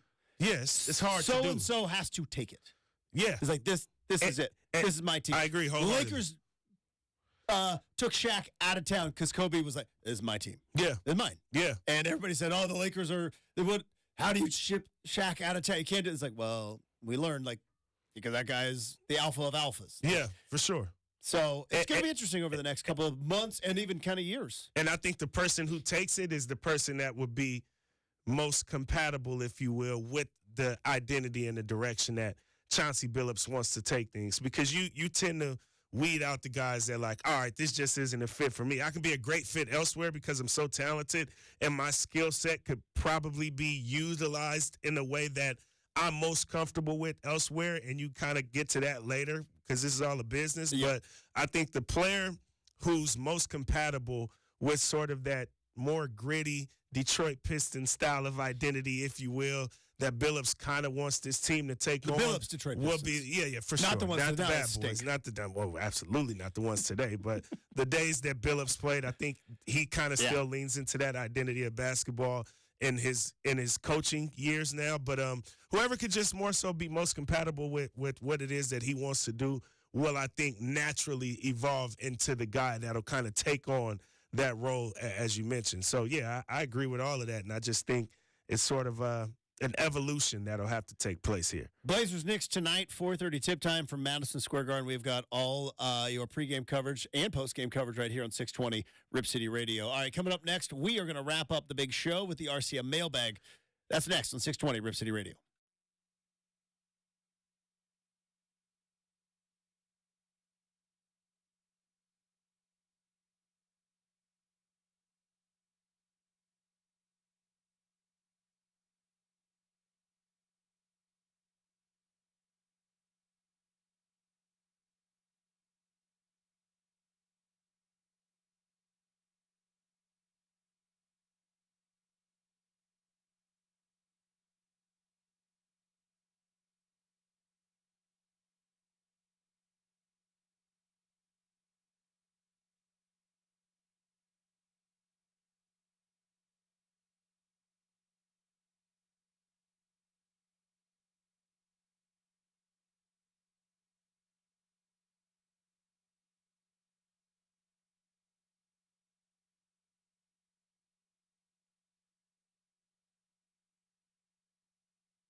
right, time to wrap up the big show.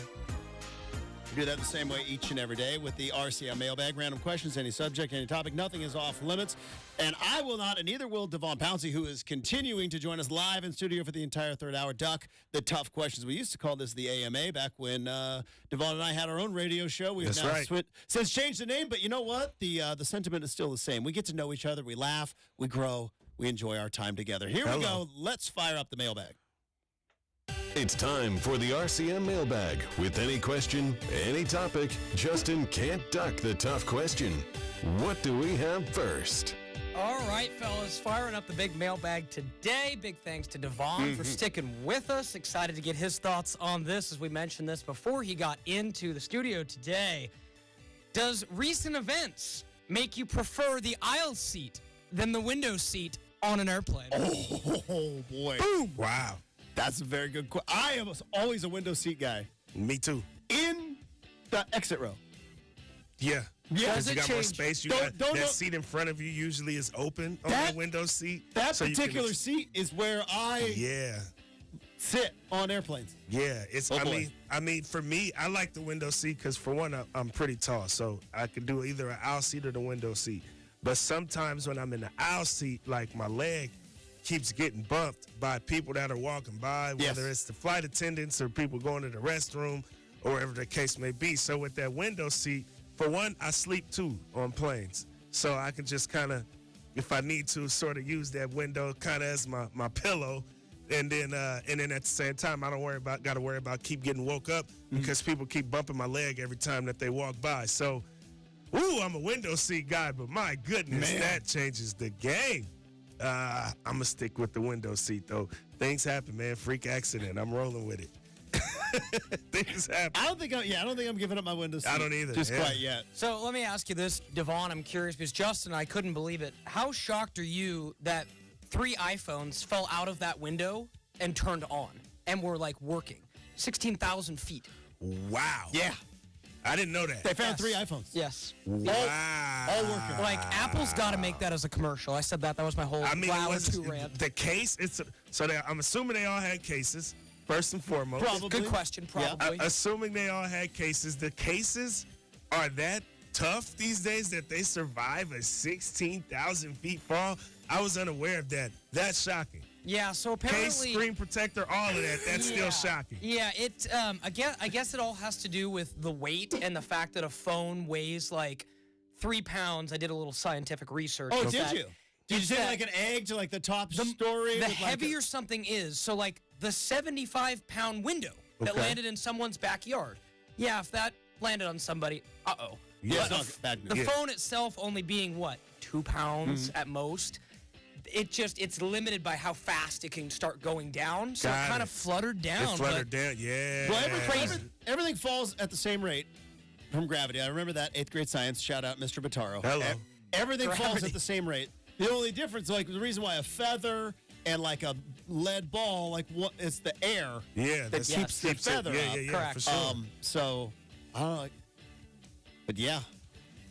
Are we all getting suckered into this Apple insurance deal? I, Are we I got it. Like the iPhone I do insurance? have like, it. I you have it. can get I got sucked out of insurance an on my airplane window and fall into like some dude's backyard Yeah. in like That's in crazy. Cedar Hills, right? Isn't that where the Yeah, it was over just by isn't St. that where Vincent's. the door landed? Is like in which Cedar is Hills? Just nuts. I mean, That's crazy. that you can't believe it. But nevertheless, let's go ahead and. I'm still sticking in the window. I'm a Good window stick in seat. the You know, window. I want to live dangerously. Yeah. All right. Let's. This is always a good one. Sure. Sorry. Yeah, go for it. I saw the pictures and like because obviously the cabin pressure and everything. Yeah. And, like the things, the oxygen mask popped down. Yes. Yeah. Did you put on your own before helping? Well, I was just wondering, others? would you put yours on, or you just be like tough it out? And just I'm putting mine on. Yeah, put First it off, on, man. I ain't Safety dying. first, baby. I'm not dying in an Safety first. airplane. I don't know. I don't think you would die. I think it was just mine like on. a. If you couldn't breathe, I mean, I think it's supposed I to think bring. you still breathe up at that hot. Well, it I just don't know. depends on how much is getting sucked out of that Yeah, hole. that pressure is. And Yeah, I'll tell that ya, pressure is different. Yeah, I'm not I- saying like I'm not gonna risk, but like. Did you guys see the TikTok of someone made, like the person who was like panning over saying, look at the empty gash, like was on the plane itself. And it just, Yeah, it's mind-boggling. So I know we've talked about that a lot today, but I had to get Devon's thoughts on that as well. Let's go ahead and open up to the next one here, fellas. Real quick, got about a minute left. Okay. Would you rather win an Olympic medal or a Nobel Prize, and why? I'm going Olympic medal. I'm going Nobel Prize. Nobel Prize. Yeah. I'm going Nobel Prize. Probably get more money, I think, for the Nobel Prize. I think they get a cash prize. Probably get more money. Probably, tugs at the heartstrings a little bit more. Yeah, probably did changing something, the world. something better. Yeah, Yeah. I'm Change the selfish. world and all that. I'm selfish. I'm just thinking of how it would be displayed in like your trophy room. And it's like people walk in, it's like, what is that? That's Nobel Prize. Everybody knows what a gold medal is. Yeah. I got for sure. Facts, but yeah, I think a Nobel Prize. I think I'll go Nobel Prize for sure. I like to give back a little Well, you bit. may potentially at some point in your life win a Nobel Prize. I'm Who not winning knows? an Olympic medal. I'll guarantee that. Not going to happen. All right, that's going to do it for CrossFit Olympics, baby. Let's get it. No, I can't compete up. The kids, man. The kids are running me into the ground. I'm I trying bet. to compete, and I'm just like, nope, I don't Nope. got the juice anymore. Used to, don't have it. Thanks to Devon Pouncey for joining us. Rip City Remix basketball analyst got, what do we got? The Ignite coming to town in a couple of weeks. Yep. You can check out all the Rip City Remix games on Fox 12 and Fox 12 This Plus.